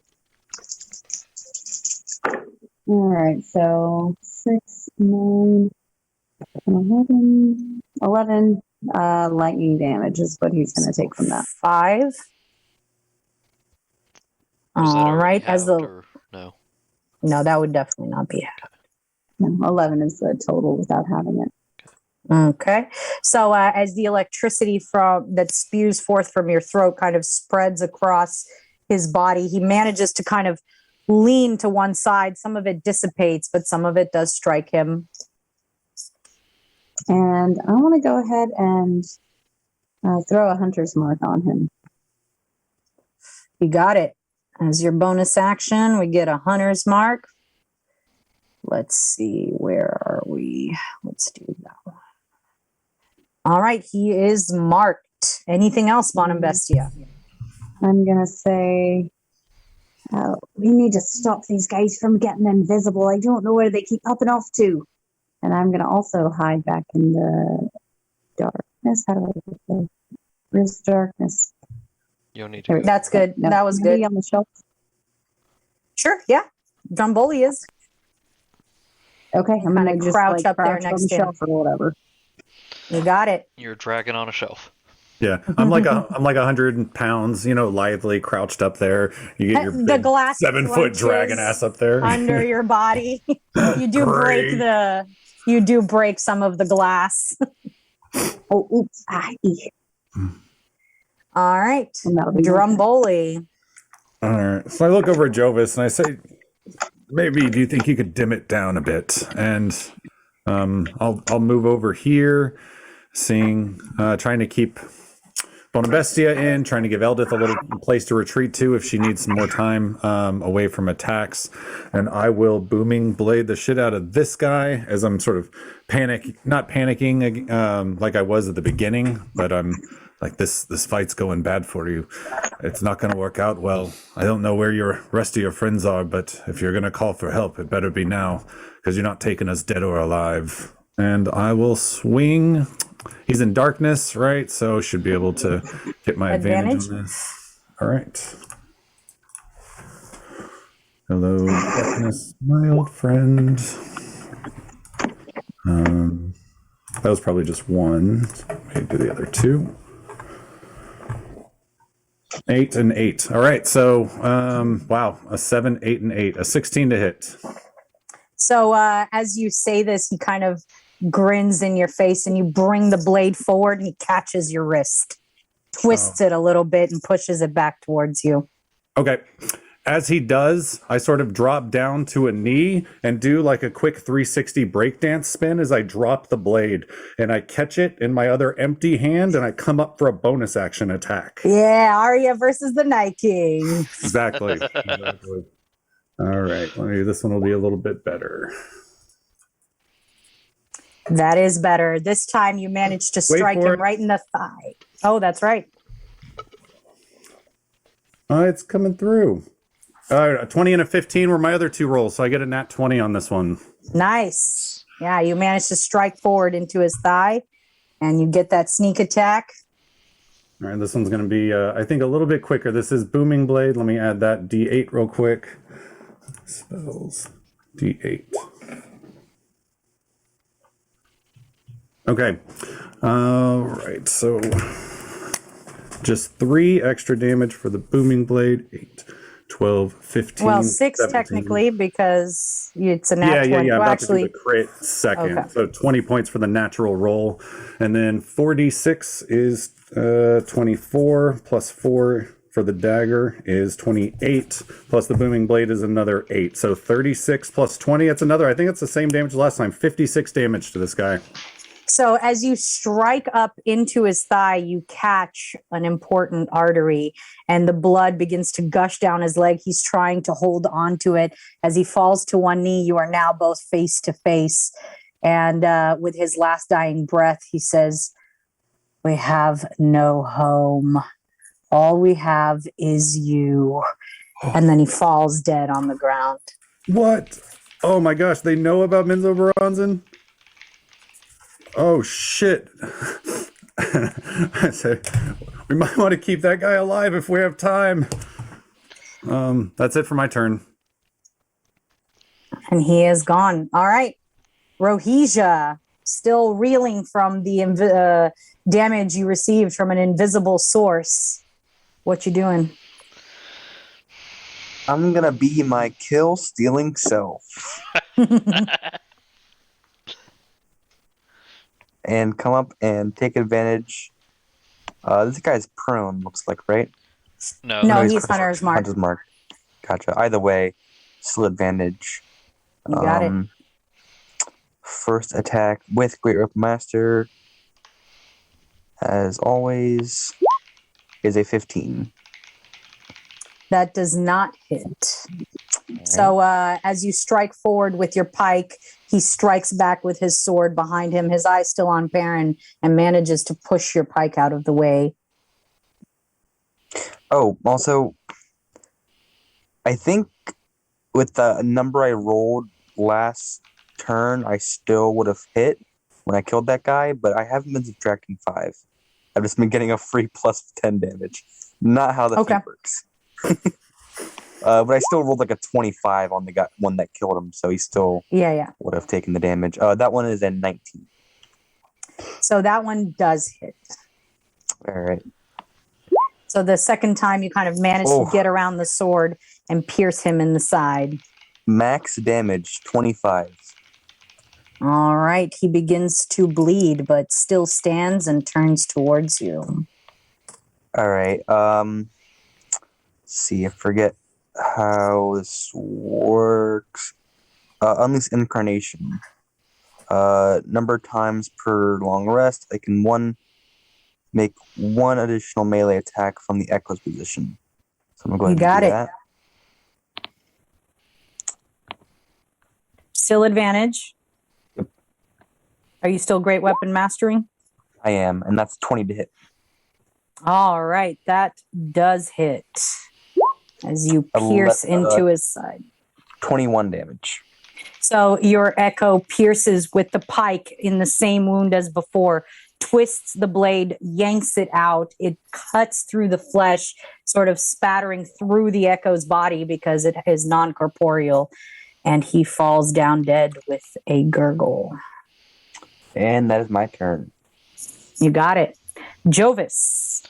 All right. So seeing that I have encroached upon the darkness and with your perception, you start to hear footsteps behind you outside the door.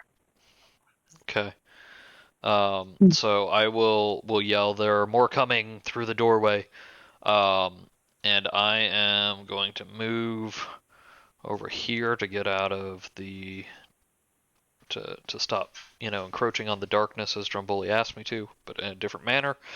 And I am going to reach my arms up towards the sky and ask Helm to guide my Eldritch Blast towards the creature that has been casting things invisibly, since I do not need to see it. I will say, since he has greater invisibility, I will still probably give you disadvantage on this. All right, I'm still going to do it. Okay. 15. Because you don't even know where exactly to point it. Yeah.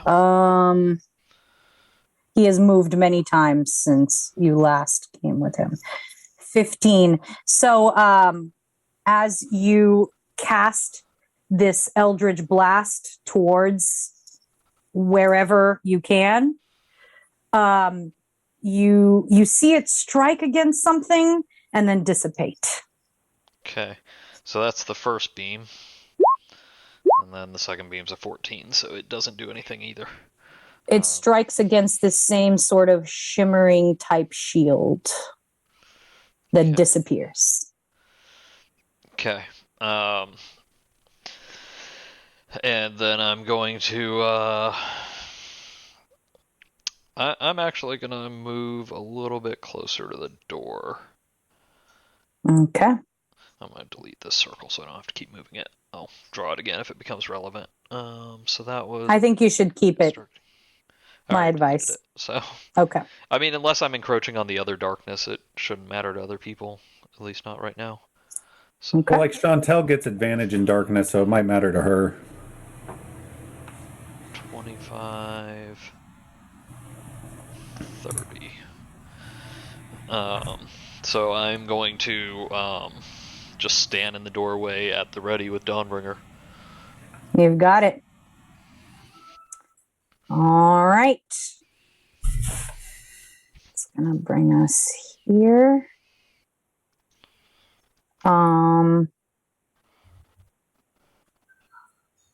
If you'd like your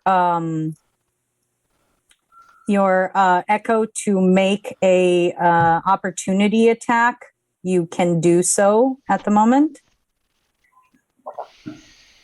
See somebody to attack? Something moves past her at disadvantage. No, I'm gonna hold on to it. Wait. Okay. I Yeah, thought we just- didn't get opportunity attack. Right. If, we If you don't see it, that's the key. That's right. That's right. All right. So once again, you guys start to feel the electricity crackling in the air and stretch forward from a place sort of in this area, maybe this area. You're not quite sure. I'm not seeing anything on the screen when you're doing that. Oh, sorry, I'm on the wrong. So somewhere over here, Okay. somewhere in this area, I need PARREN to make a dexterity saving throw. Eldith will also make one. Man.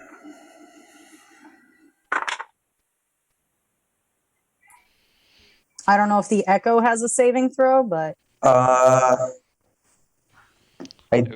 think it does, yeah. Don't think it's immune to things that require for to make opportunity saving throw. oof. Let's see. But if it's Plus anything 6. that does like half damage, I automatically fail. Or not because I automatically fail, but it only Yeah, has 1 HP. your Echo is gone. Yep. 7 plus 6, somebody help me, is 13. 13. Eldith fails. PARREN, what's your dexterity saving throw? 11. Okay, you fail as well.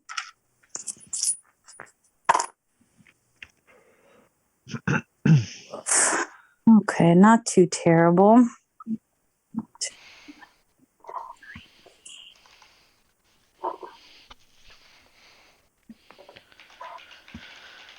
So, PARREN, you and Eldith both take 27 points of lightning damage. And as you look over at her, you can see her body lock up for a moment, and she falls unconscious. Cool.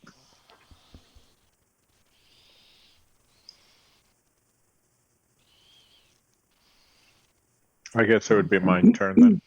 She's unconscious. Let's see. So she's unconscious. Well, she will make her first death saving throw. Hold on. Let me finish this person's turn.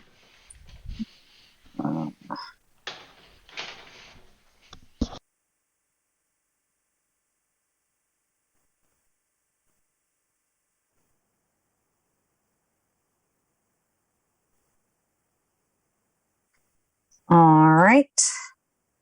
Eldith will make her first death saving throw. PARREN, go ahead and roll it for her. D20. Just straight. 16. All right. That's a success. Hang in there, Eldith. No, don't die. All right. So that brings us to your turn, PARREN.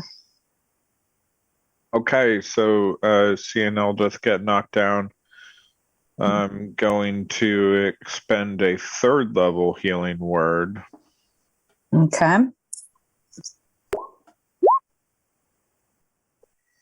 That only yields 10 healing, but 10 healing it is. So you do bring her back up. She falls down to the ground.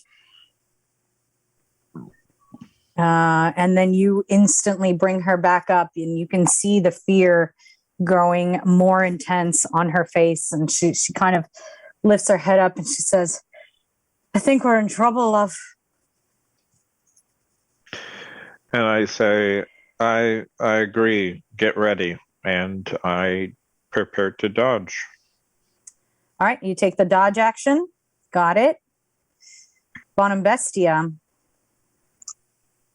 All right, I'm gonna jump down from my cabinet, and I'm gonna say It smashes some more under you. in Undercommon. What does your lot want with Drumboli? And I'm going to hold an action to shoot an arrow at the direction from where I hear an answer, or if I like see it dodge something, like if I see something that looks suspicious, like there might be a figure. Okay, so you're looking for seeing anything invisible that moves, you're gonna attack. Yeah. Okay. Drumboli, still surrounded in your darkness. I hope you're keeping track of how long that lasts. Yeah, it's like 10 minutes, so we got a Okay, while. perfect. So I saw the general direction of where it came from, and I'm going to start by sort of leaping over the cabinet by BONUMBESTIA and seeing Anthera on the ground, and I bring my head up, and with my mask on, you can't see the moisture level of my cheeks, but I'm going to focus on trying to find this fucker. So I zoom in on my eyes of the eagle and try to find footprints, movement in the dust, a magic trail of sparkles from the last spell cast, and try to identify where this guy's at. Okay. So I'm going to roll stealth at advantage. You're going to roll perception flat because you would normally have disadvantage, but you have advantage. So Gotcha. flat. Okay. Oh, that's not it. Terrible. Yeah. This I got is a your 9. action. Yeah, no, I got a 9. He got a 9. All right. That's status quo, though, right? Yep. So unfortunately, you get a sense that he's perhaps somewhere on the left side of the room, somewhere in front of you, anywhere in that area. Right. Okay. With my bonus action, I'll dash and just try to get a closer look of where he's at. And I'll finish up around here. Okay. That's my turn. All right. Rohija.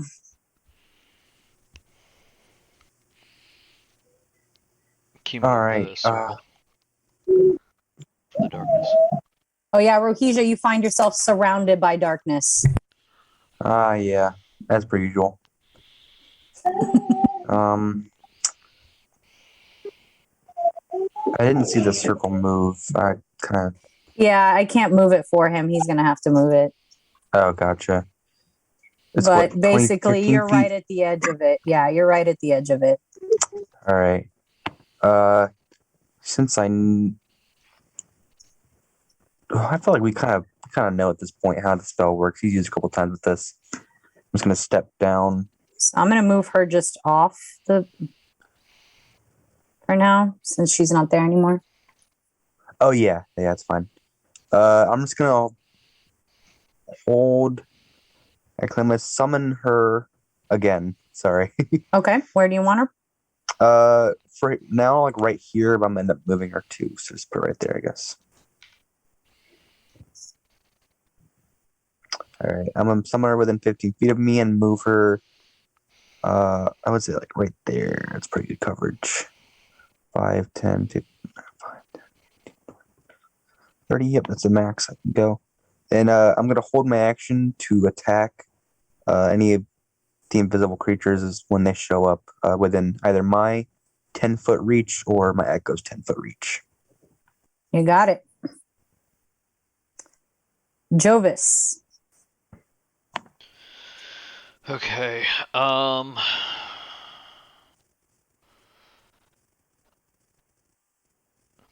I thought I had a crowbar, but I do not.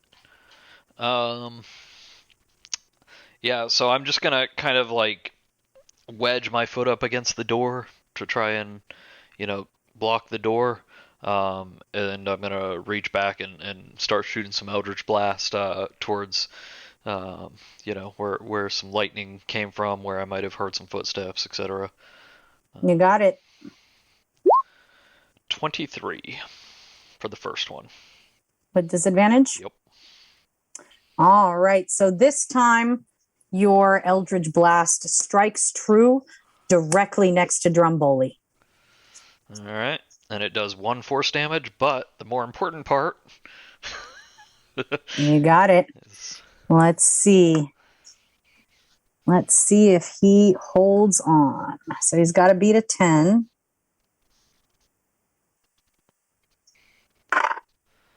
That's a natural 12. all right. With +0 is still a 12. And do I still get disadvantage on the second ray, even though I saw exactly where it hit on the first time? No, I won't give you a disadvantage again since he hasn't moved. 17? Once again, that shield comes up and protects against your strike. All right. I'll yell out to Drumboli. He's right next to you. I don't see him, man. I don't see him.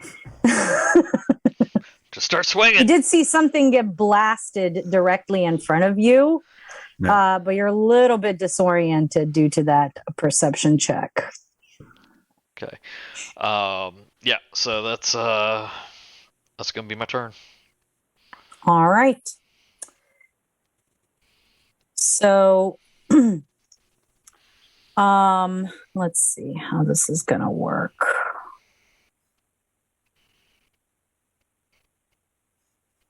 What's the best place for this to happen? So he is currently in darkness. He's gonna move away.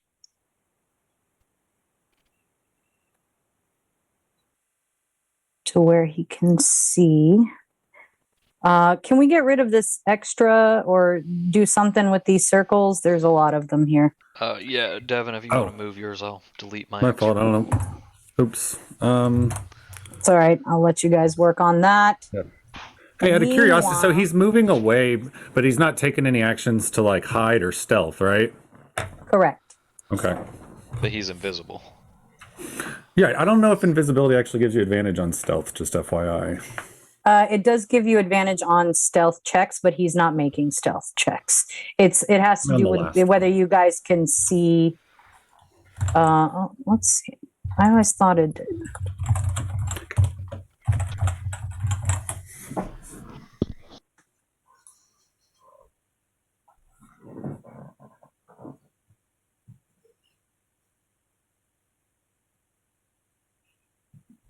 Oh, he's heavily obscured. Okay, you're right. Okay. So, BONUMBESTIA, directly next to you, you feel as though the air is kind of sucked out of the room for a moment. Just in the space right next to you, and as it suddenly pushes back into reality, I'm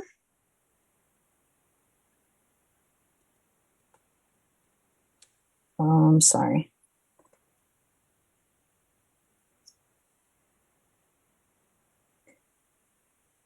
A monstrous creature suddenly appears.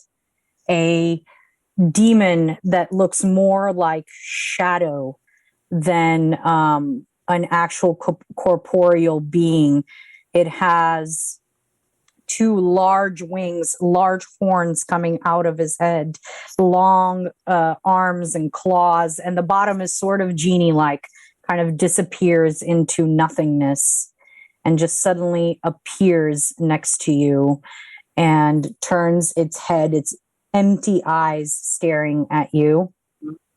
Let's see if I can show you what it looks like.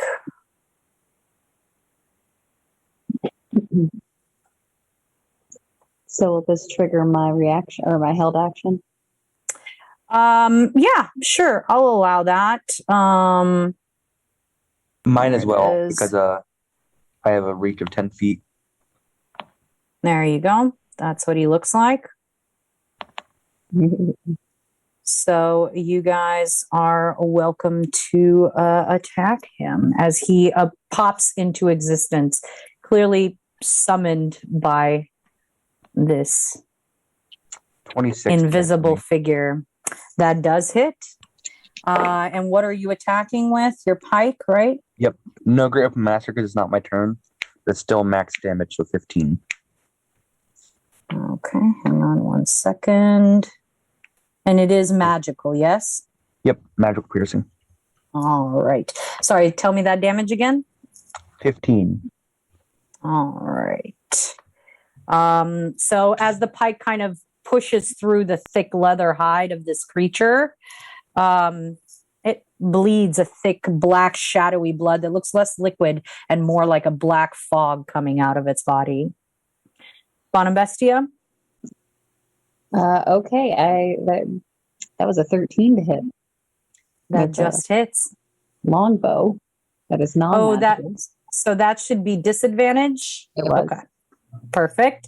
It does strike. You suddenly kind of look, you've been hyper tense looking around the room. It appears and you just release the arrow directly into his chest. Go ahead and roll damage. Oh yeah, I get to do that because it hit me. It's wild. All right. 1d8 plus 2.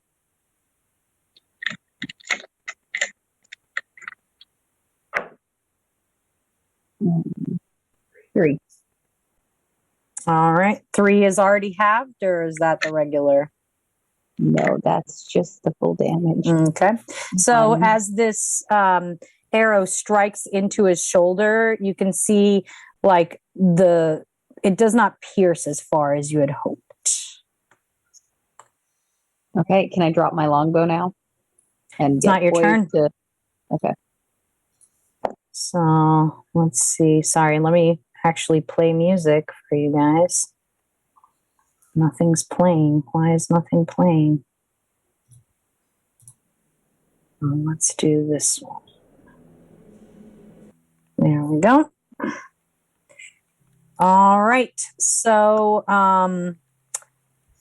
this creature appears. And then we're going to go ahead and make a contested strength check, Jovis. As you are trying to hold the door, you feel something pushing against it. All right. Is this standard strength then? Standard strength. 8. All right. So on one side, the door does not give. However, on the other, it is shoved open, but you don't see anything on the other side. Damn it.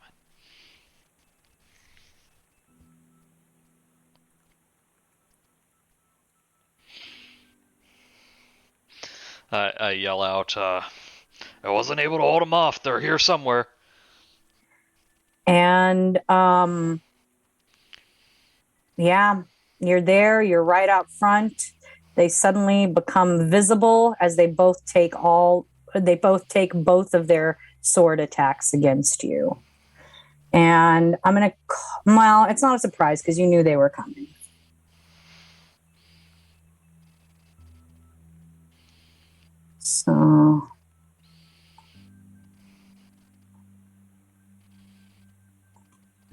So they are going to take 4 attacks against you. See how my dice do. 18, that's a miss. Good thing you've got that heavy armor. Uh-huh. That's another miss. Son of a bitch. That's a natural 1. Yeah, roll that one again. And that's an 18. That misses as well. I'm just out there like my foot's actually in a little bit of a pain from the door like being jammed open, so I'm kind of like hopping around on one foot, like holding my foot, and they're just swinging and missing because I'm hopping. So they do move to either side of you, and you can see both of them preparing their swords. Let me add their initiative. So that's going to be 2. That's going to be a 1.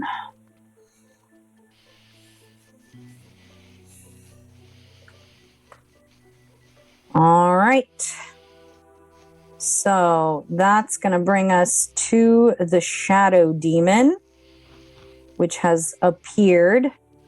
He is going to take an attack on BONUMBESTIA because that's who he appeared next to. Let's see what he can do. All right.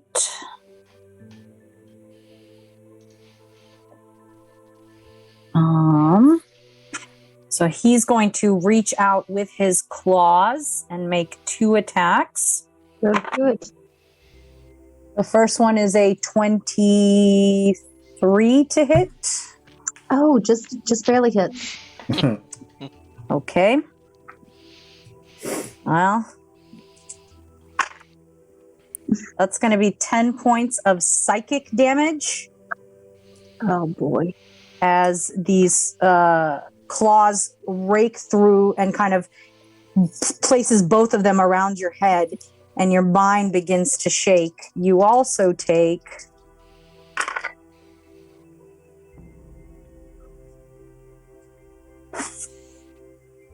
another 16 points of psychic damage as he pulses psychic damage into your mind. I'm screaming and writhing as he's doing this. All right. And then he is going to move through you. Ouch. His whole body kind of shifts into a smoke-like form. As he passes through you, you feel a cold feeling, and you find him on the other side of you. That ends his turn.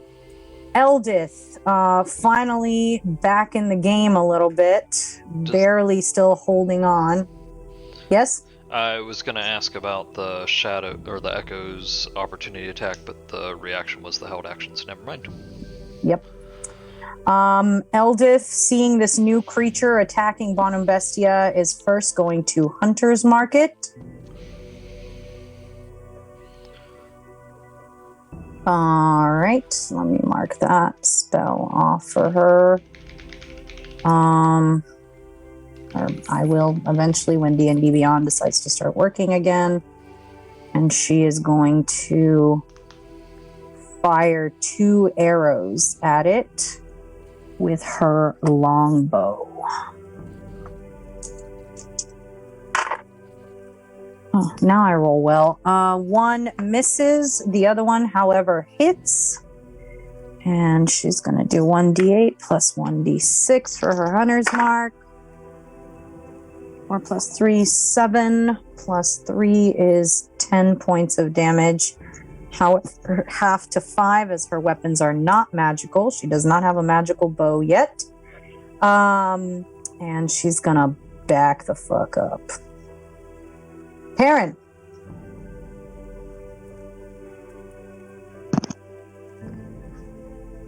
So seeing that shit happen, parents like, oh shit. So you have seen a demon suddenly appear and nearly destroy BONUMBESTIA with psychic damage. And you now see 2 warriors flanking JOVIS at the bottom towards the front door. And you know there's an invisible wizard running around here Somewhere. that we really need to find. Yeah. So keeping an eye out for the invisible wizard, wondering where that could be. Show me where you move. Just like if you move 5 feet by 5 feet.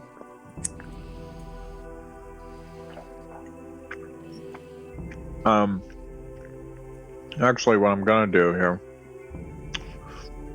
is do a thorn whip at this dude. Okay. So that's gonna be Just 1 second. 16 to hit, I guess. Sorry, hang on just 1 second for me. Let me bring up Eldith again, just because. Okay, so she did that. In her spell, she cast Hunter's Mark. Okay.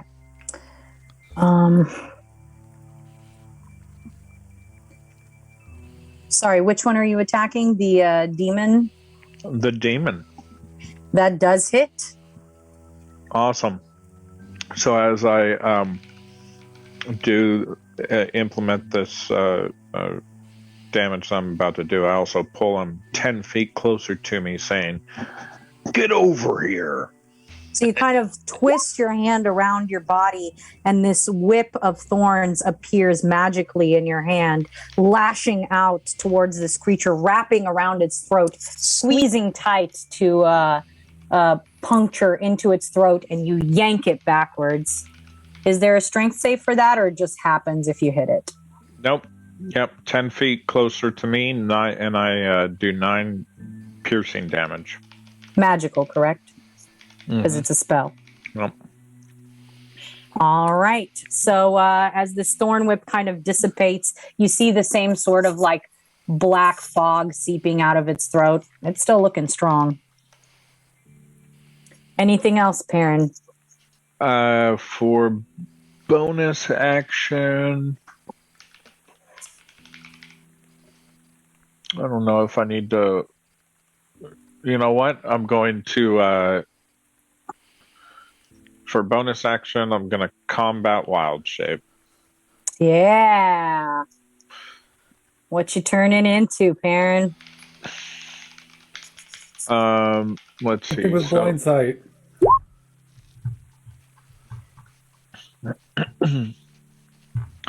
Need to apologies. Need to look at the. It's force movement, Doug. That's right.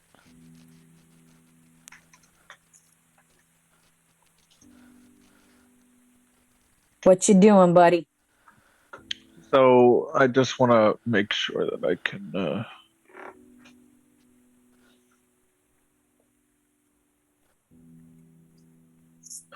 All right, if anybody can name one with blind sight off the cuff, otherwise Spider should have Snakes. Yeah, that's Snakes. I think spiders have web sense. it. Giant spider.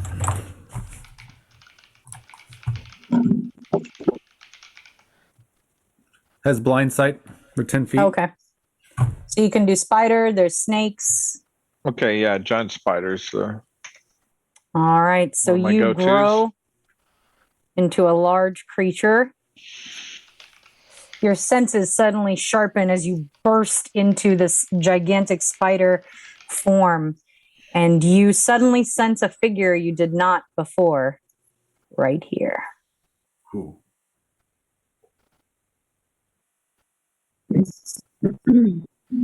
Cool. That was my action and bonus. Mm-hmm. Anything else? Anything? He can't. He's a spider. Oh. He clacks his pincers. Points with one leg.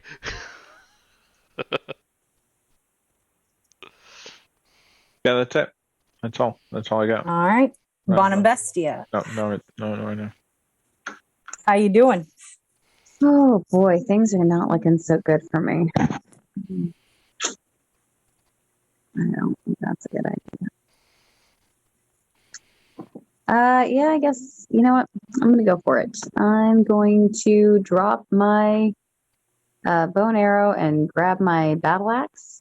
You got it? And as I grab it, I run my hand up the handle and I cast Searing Smite on it. Whoa, yeah, Cleric. And I run up to this guy and I take 2 quick attacks, one right after the other with my battle axe. Which Where are you is going? magical. Straight up to the demon, I guess. You got it. 'Cause that's a smart move. So that's what I'm doing. So, All right. oh, do I have, wait, he's in melee now, right? Correct. And you are, Or sorry, Wow. not, like, he's flanking. He's in flanking. I'm going to give you flanking for that. Yeah. So advantage.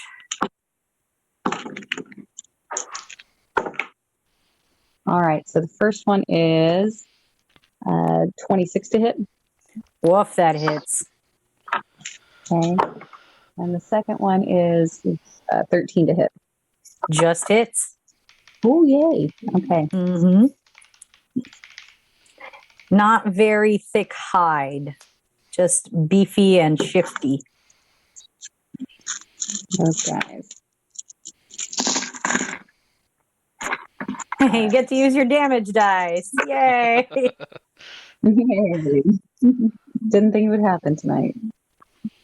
22 damage Total? from the hit. Okay. Mm-hmm. Yeah, And you can see from the hittings. as the axe sinks into him twice, you can see this fog-like blood dissipating out of his body, and he snarls in your direction.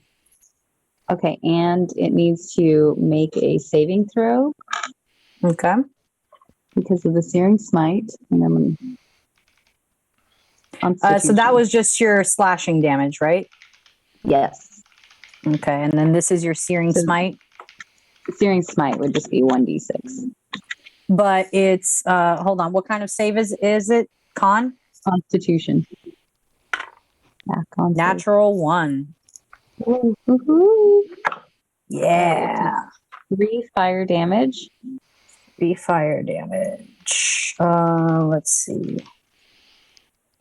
You do get the sense that he does not take as much damage as you had hoped from the fire.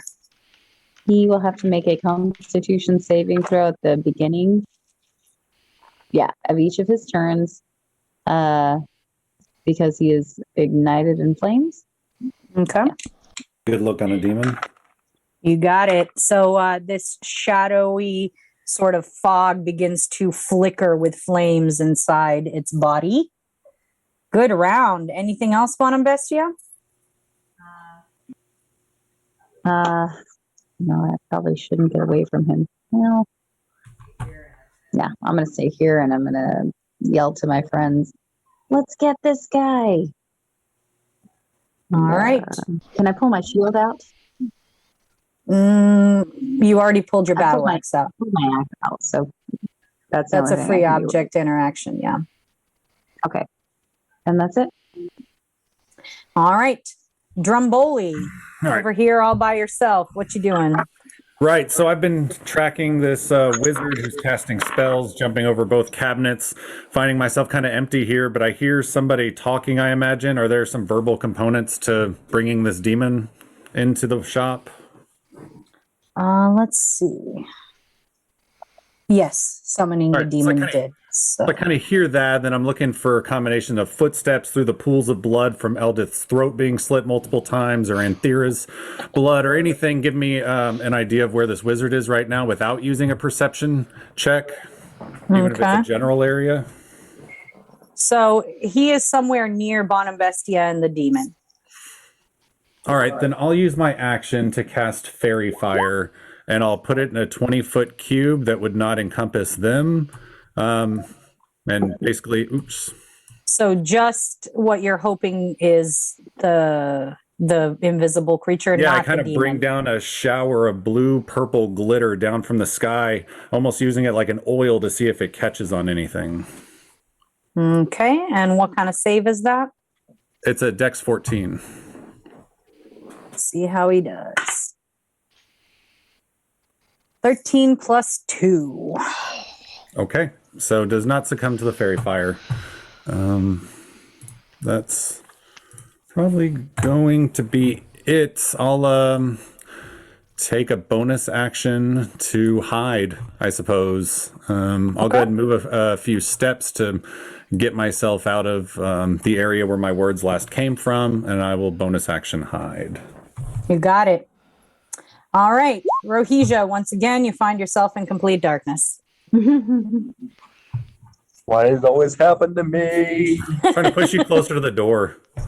It's all good. But before the darkness enveloped you, you did see 2 warriors flanking Jovis at the door. Yep. Gonna follow my natural instincts. I can make it there. Can I put B in that position right there behind the good? I would say, yeah, that's fine. It looks like right next to a pillar. Mm-hmm. All right. Gonna flank Great Master. You got it. Do what you do. Oh, that's rough. Double nat ones. Yikes. So The next you kind one- of like, you're having a hard time getting around this pillar. And by the time you turn around to strike, you miss entirely and strike the pillar instead. Big swing all the way around. The next one is a 16.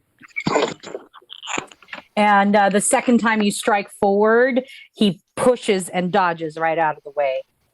Oh man. I'm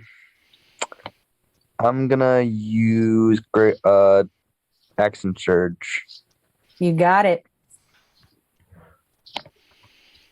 So I'm gonna attack another 2 times.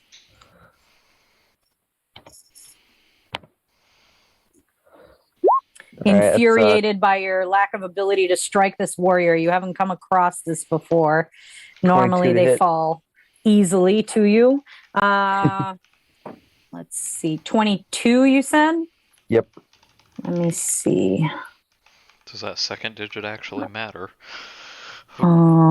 It does because he can parry, but it is not enough. So that does strike. True. All right, 21 piercing. All right. So this time you puncture directly into his shoulder blade. You hear him cry out as it hits bone. My final attack, 16 again. Not gonna hit. Yeah. So the third one, as he kind of moves aside from the pain in his shoulder, you manage to strike the empty space where he was a second ago. All right. I'm also gonna bonus action Second Wind. All right. An action surge is not a bonus action, right? No, it's just a. It just happens. Yeah. Got it. All right. And you compose yourself for a moment, kind of calling on Helm to help you a little bit as you regain a little strength. Yep. That's my turn. All right. Jovis, surrounded with Rohija on the other side, clearly surprisingly having a hard time hitting, which is not something you've come across before. What would you like to do? So can I fit into this space right here? Yeah, sure. Okay. Kind of in the door. The door is open currently, so yeah. Yeah, so I am, He is going to take an attack of opportunity on you on the right-hand side. yeah. How's the guy to my left looking after that one hit landed? He's bleeding. All right, fine. I'm gonna start swinging at him with Dawnbringer. Okay. Are you going to move or are you going to stay where I'm you gonna are? stay where I am for now. All right. At advantage as you're flanking with Rohija. All right, so that's an 18 to hit. Let's see. He is going to pull out his sword and parry your attack. Okay. As he moves your sword away from him. Second attack. 13. That sucks.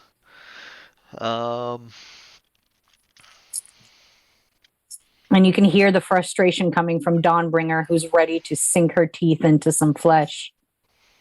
Yeah.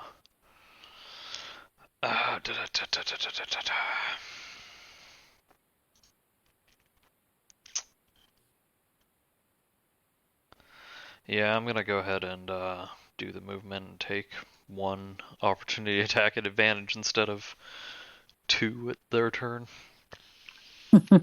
Okay. He is going to take that. That's a 17 plus 7. So I think that finally hits. Yeah, I thought that one will hit. 24? Shield it. I'm doing Tell all right. me. I'll take the hit. Okay. So you take 9 points of piercing damage. And bad roll. 2 ones. 5 points of poison damage.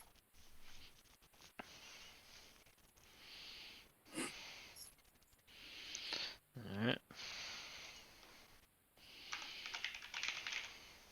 Anything else for your turn, Jovis? That's my turn.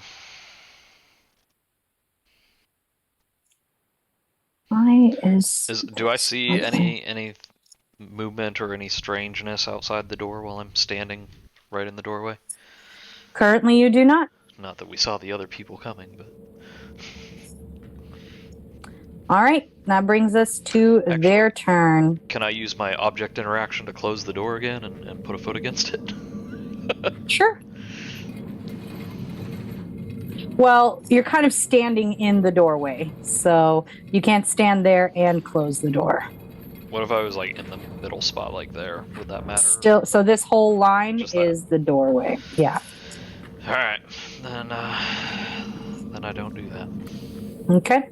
So this warrior holds out his swords and holds his action for his friend to move. The next warrior moves out the door and behind you. And now they will unleash all 4 attacks at advantage. That's been fun, guys. Well, even with advantage, that's a 17, so that's a miss. Second attack, that's a natural 19 for 26 to hit. Even a shield wouldn't do anything. No, I take that. So that's going to be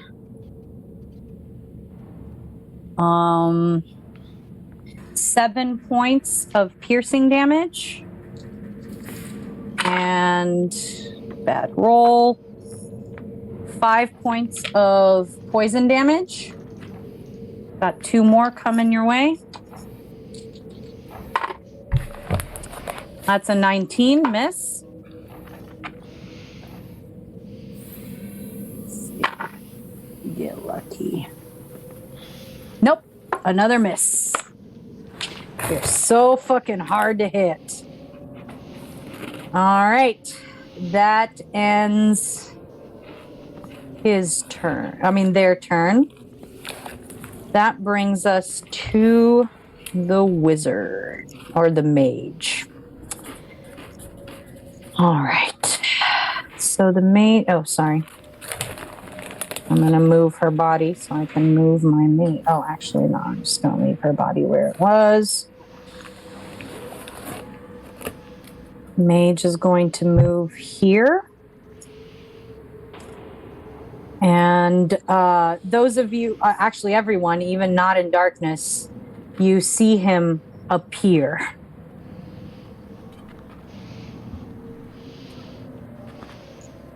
As he drops his greater invisibility, stretches out his hand with a smile towards DRUMBOLI.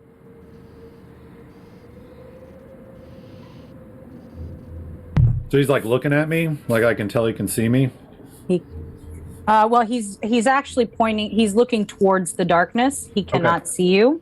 Gotcha. However, within that radius, you start to see a cloud begin to dissipate around you. Mm-hmm. A 20-foot radius sphere. Can somebody draw that for me, please? Yeah, I'll get it. It's just wider than my circle. 20-foot radius. Mm-hmm. And it starts to fill in around you. Mm-hmm. He's concentrating on that. Something like that. And that is his turn as he kind of smiles at all of you.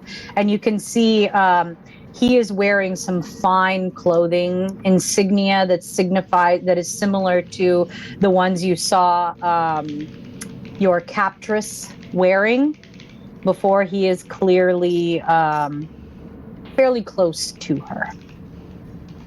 and is here to do her bidding. And he is smiling an evil smile as this cloud surrounds Drumboli. No harmful effects yet? It's just cloudy? Currently just cloudy. I know fog cloud too, man. All right, that brings us to the demon.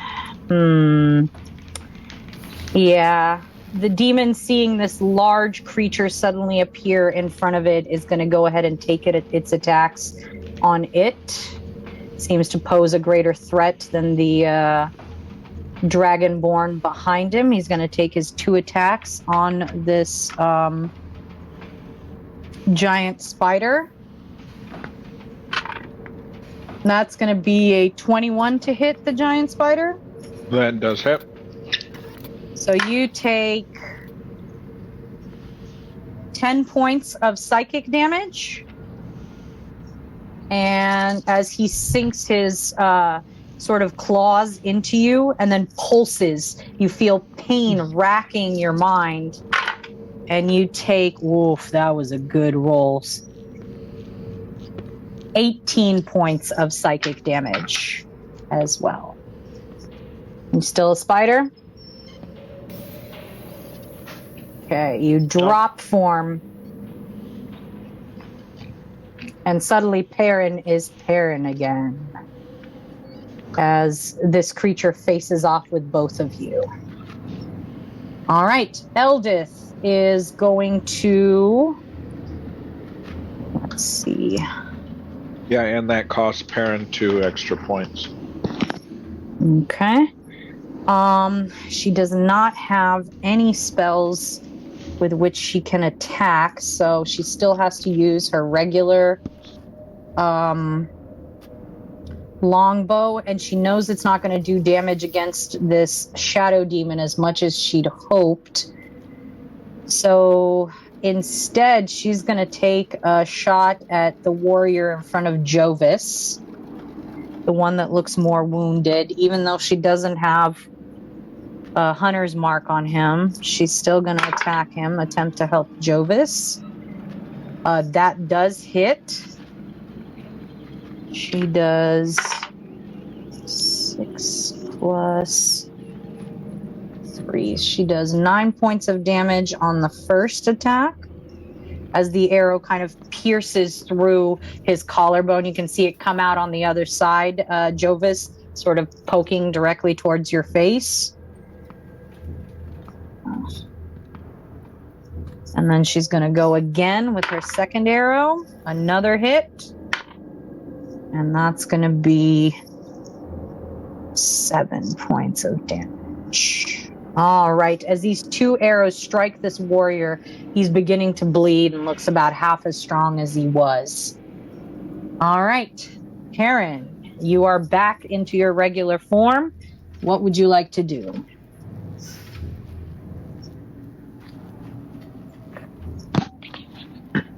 Well, I'm gonna Primal Savagely magically attack this demon dude in front of me. You got it. That'll be a 17 to hit. That does hit, and you have magical claws with which you are attacking.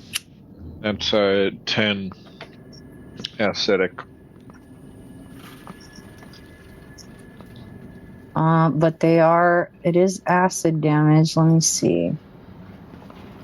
Yep, he does not take as much damage as you had hoped because it is acid. All right.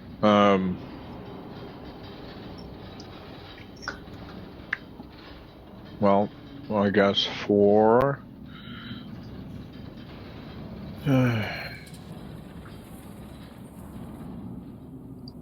I'll go ahead and... How's Eldith looking?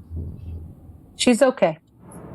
She hasn't been hit again, so she's doing all right. She's got about 10 hit points, but she looks ready to fight. She's already drawn 2 more arrows and is getting ready to fire again. And currently seems out of immediate danger. Okay. Playing on her range. Yeah. All right. Well, then I'm going to go ahead and use Healing Word on myself first. You got it. You pump a little bit of... And that's a 6 points to me. Nice. All right. That's it for That ends your turn, BONUMBESTIA. Still facing off, flanking this demon with PARREN. Seeing him take some serious damage into PARREN and take him down out of his wild shape. What would you like to do? Are you muted, maybe? Yeah, you're muted.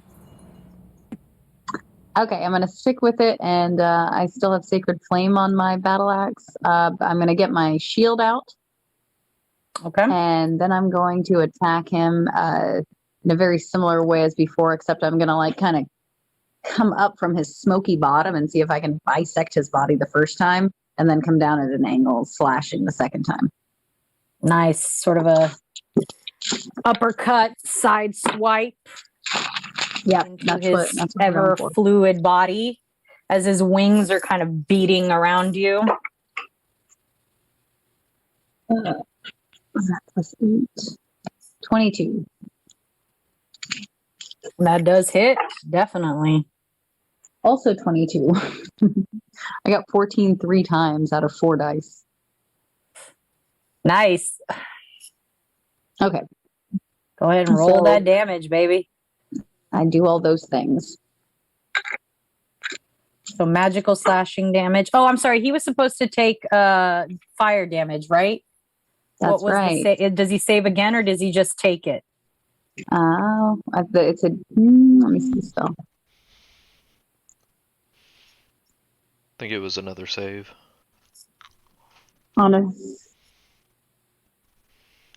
At the beginning of his At the start of each turn until the spell ends, the target must make a Constitution saving throw.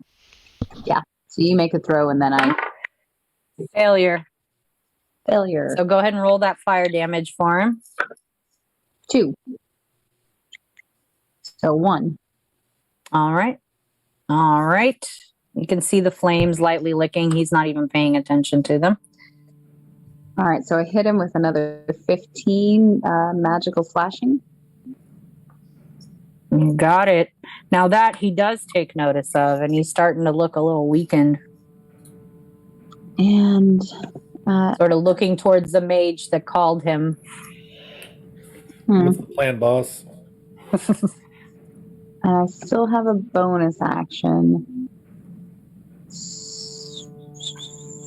Okay, so I'm going to cast Healing Word on myself at 2nd level. You got it.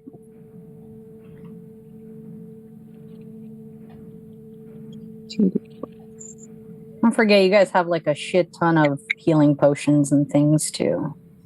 I have none. Oh, okay, sorry. PARREN has them all. I looked in his inventory. He's got 4 of them. So I can toss them to some people. I've just been using my wild shape to absorb a lot.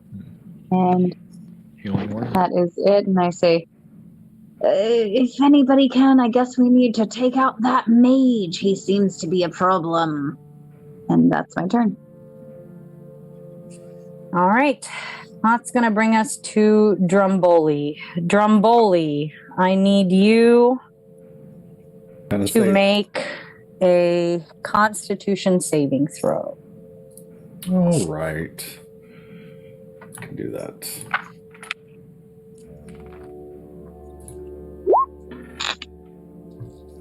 $11. And that's a failure. Mm-hmm. Oh, terrible. I rolled 4 1s. What the fuck? So I don't believe in Drow and Drow hate. Oh, either. wait. I'm sorry. I rolled D6s. I should be rolling D8s. Well, that's an unfortunate upgrade.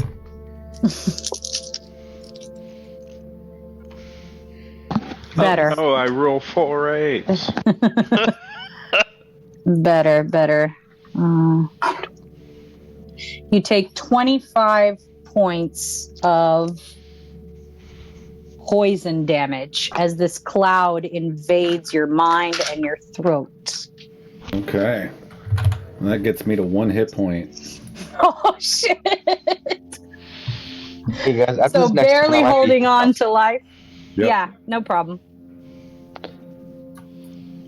You guys Yeah. can keep playing after I get leave if you want to, but No, I'm no, getting tired. we'll end it. Okay, so I am choking and wheezing, and definitely the last thing that I saw before this cloud came over me was him looking into the darkness. So I make a beeline for him, assuming I have my movement, and get this darkness around him. Let me count that movement out. 5, 10, 15, 20. And I'm trying to control my coughing and wheezing, and on my way by, I use my dagger and try to get him with a booming blade attack before moving past him. Okay.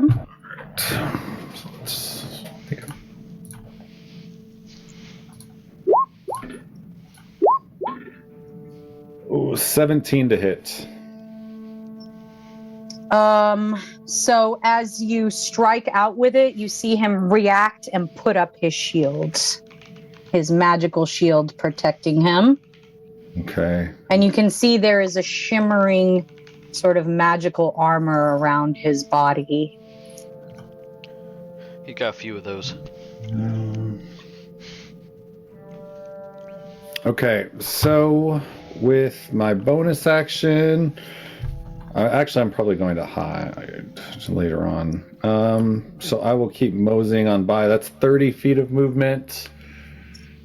What can I do with my bonus action? It's really gonna. Oh, shit, I'm gonna fucking, I guess, hide. I think I heard Parren talking something about magical potions, so I'll bonus action dash and get myself a little over here. And that's it. I'm like staggering and about to drop unconscious, and I sort of put a hand out to Parren and try to steady myself, and that's it for my turn. You got it.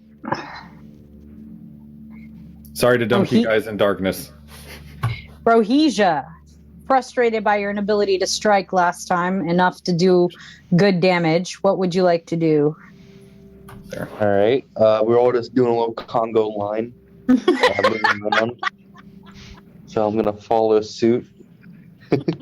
You got it. I'm sorry. I'm just gonna keep going. I didn't realize I really dunked them in darkness. I want to get out of it, but I've got the movement.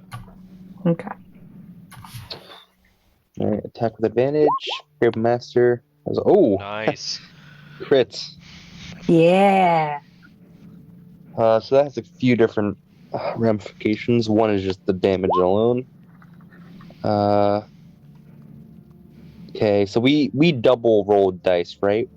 No, you assume the second roll is at maximum. Okay, so that's 10.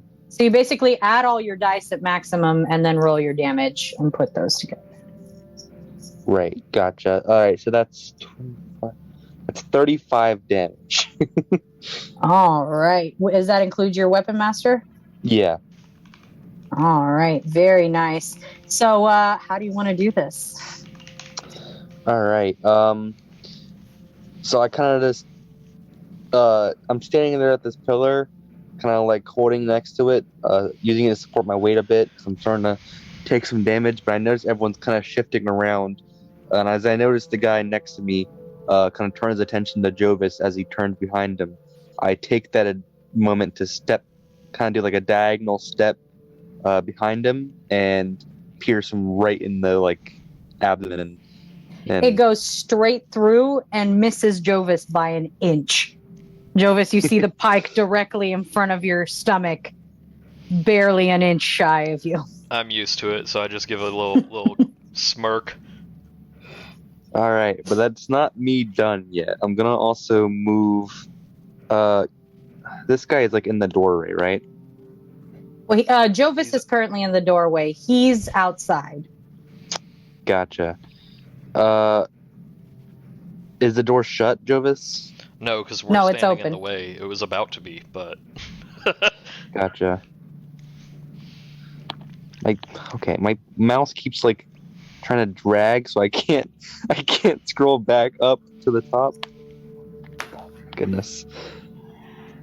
So one of the things I got a level 20, huh? Whatever. I think I can stay here, right? I can't see where I'm at. But I'm Yeah, pretty yeah, sure All right, second attack. No flanking, but it's still Grave Master. Got it. This guy's still looking strong. That's only a 12.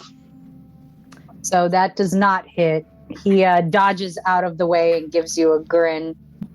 All right. As part of Grave Master, whenever I score a crit or knock a creature unconscious, which I did both actually, I can do a free attack as a bonus action. So we'll go ahead and do that.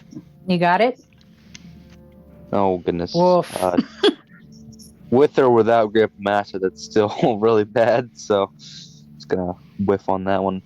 This time he catches the end of your pike and kind of pushes you back a little bit with it. This doesn't happen very often. Oh, performance issues, you know. All right, Anything else, turn. Rohija? All right, you guys are facing off with this elite warrior in the doorway. Jovis, how you doing? Doing, all right-ish. At least there won't be 4 attacks coming my way. I'm gonna look over at Rohija and see how Rohija's doing. I'm at 29 out of 68, so I'm not doing amazing, but I can take some hits. Doing better than me. Okay. From across the room, Drumboli stares in 1 hit point. Okay, so I'm going to... I'm gonna take the dodge action and move over here. You got it. All right. I'm just gonna move here. I don't need to move all the way over, because Rohija can just move over. All It's right. kind of funny. Go ahead. It's kind of funny for Rohija to see Jovis just give up and just resort to just not even trying to attack the enemies, just helping me. I'm like, I'm serving him up on a platter for you, is what I'm, do your thing. All right.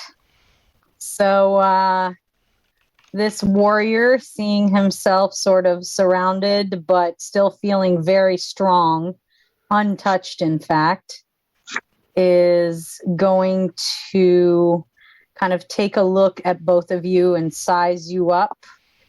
And, yeah, he's going to attack the person that's weakest, even though you have a higher fucking AC. Yeah. 25 to hit. Oh. Jovis. Let me take a look at what I'm working with here.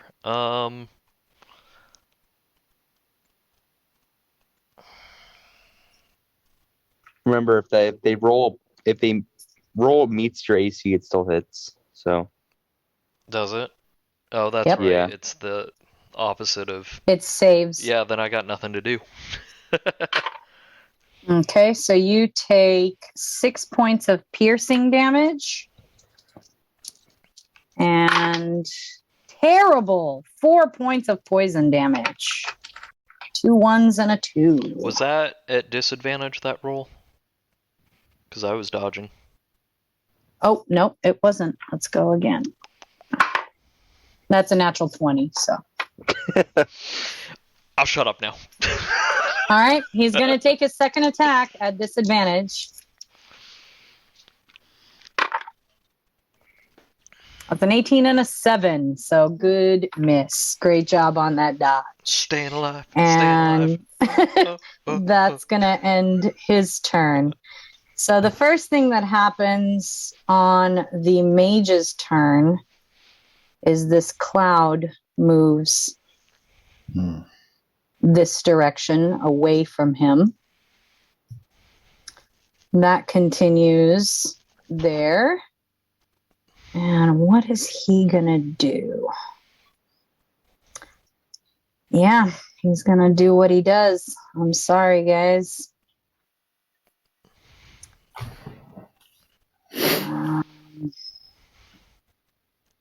With his last 3rd level spell,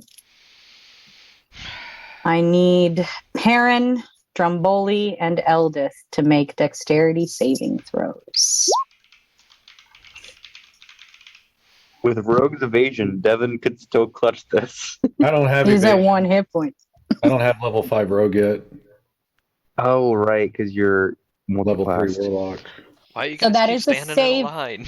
That is a save, PARREN. So you take half damage. 23. DRUMBOLI, you save, you take half damage. If it's 1 cold damage, I'm fine. Let's see. What is that? 8d6. Oh,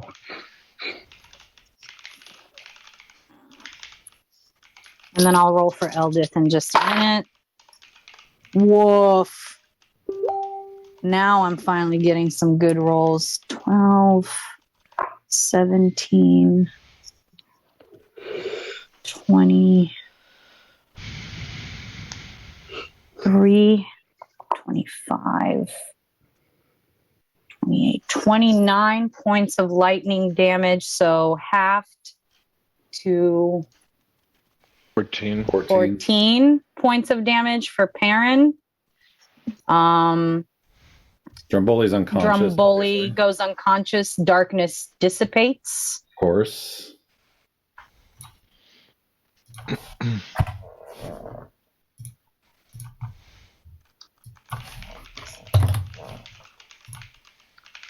All right. And let's see. 7 dex. Let's see. Yeah, it's enough to save, but she only has 10 hit points. You all watch as the darkness dissipates, and you watch both DRUMBOLI and Eldith go unconscious.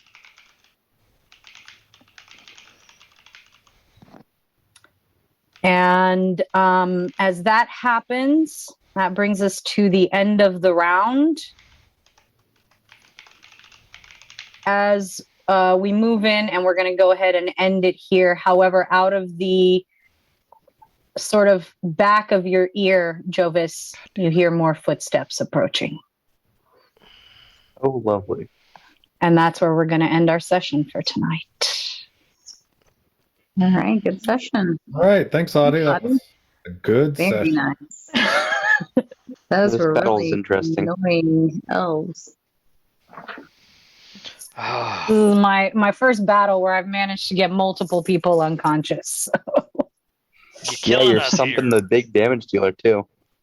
Wishy rogue. He's a 10th level spellcaster, so he's no joke.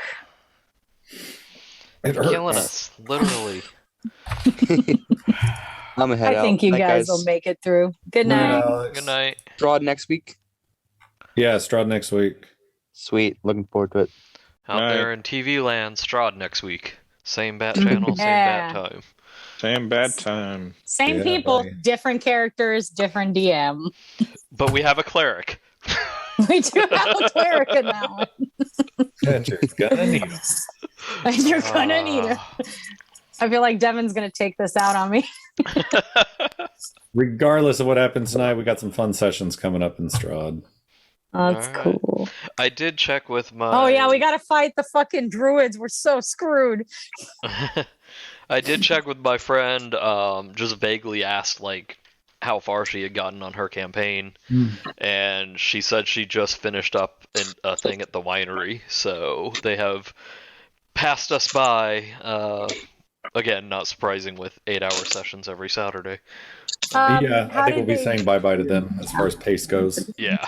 How did they do the in the Feast of Saint Andrel? I didn't ask any details because the thing is, like, I don't know. How I'm just curious much... if they lost someone. I think you're safe, Ass. I think you guys exhausted 90% of Velaki. I mean, there's always a chance somebody pulled something forward and you're going to get something spoiled, but there's probably not much risk in talking about Velaki with people. So is it So I pretty much talked to- guaranteed that the feast happened if they? Or... Generally, the Feast and the Festival of the Blazing Sun are the two major events, that are supposed to happen at the end. of But is it Velocity. guaranteed that that happened before they went to the winery? Because we found out about the winery before. Yeah, not necessarily. Velocity gets played several steps sometimes. You Yeah. kind of come back to it. A lot of times, actually. We just finished it all kind of in one swoop.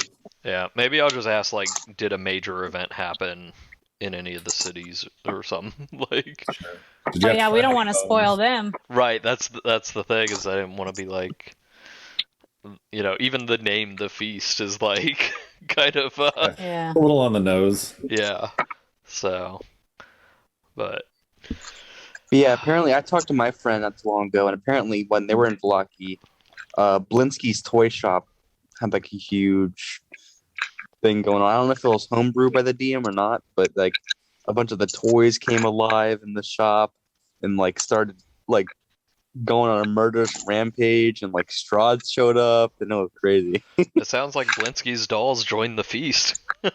Yeah, I don't know. It's like the way he described it, it made it sound like his DM had homebrewed quite a bit of the campaign. Yeah, there's I nothing like- like the only reason Blinsky's important is Rictavio gave him his monkey, and he's working on dolls for Isaac. That's like the one paragraph about Blinsky's toy shop in the module. Yeah. Good thing I killed that one random nutcracker going up the. That's the key. That's going to save the entire campaign. My Forgot wasted about spell. that stupid spell. Those wiggling black boots trying to get up the chimney. Oh, that was so good, though. I was so bad, but it was so good. All right, night, guys. Night, man. Good night, Alex. Well, guys, thank you. I'm glad to be back at the helm. Yeah, thank Happy you. to be back Nice. in this game. One major cliffhanger to another. Always fun. Yeah, I imagine we might hit some traveling time soon together too. So we'll see how that goes. Yes, once you guys get out of here, you will be traveling to your choice of the last locations. So you'll be choosing between two locations, which will take you to your exit from the Underdark. I only remember. Oh yeah. Because I read the Drist book, so I know a little bit about one of the locations. That's probably where I'm going to push, just because I think it's cool. Okay. I mean, know they're what I'm both talking really interesting. Well, which one? The Grove or? No, he didn't run across the mushrooms, as far as I know. He ran across the dwarven people, like the more honorable but reclusive, kind of like we're just trying to stay alive. Not Blindenstone, right? Yeah, it's Blingenstone or the Neverlight Grove. Yeah, his like first best friend after Driss left Menza Baranzan was a dwarf from Blindenstone. And so Okay. they like protected him for a little bit, but they're like, dude, you got to go. You're bringing too much heat on the city. Well, it will be heavily homebrewed, so it may not necessarily that's all be just from the Drist books. situation. Yeah, it's completely unrelated, but I thought it was a cool people and a cool town. So I like that. Awesome. All right. Well, you guys have a good night. Thank you for a great session. And let's hope everybody survives. Yeah. Theo, Thanks, everyone. great beard, man. Yeah.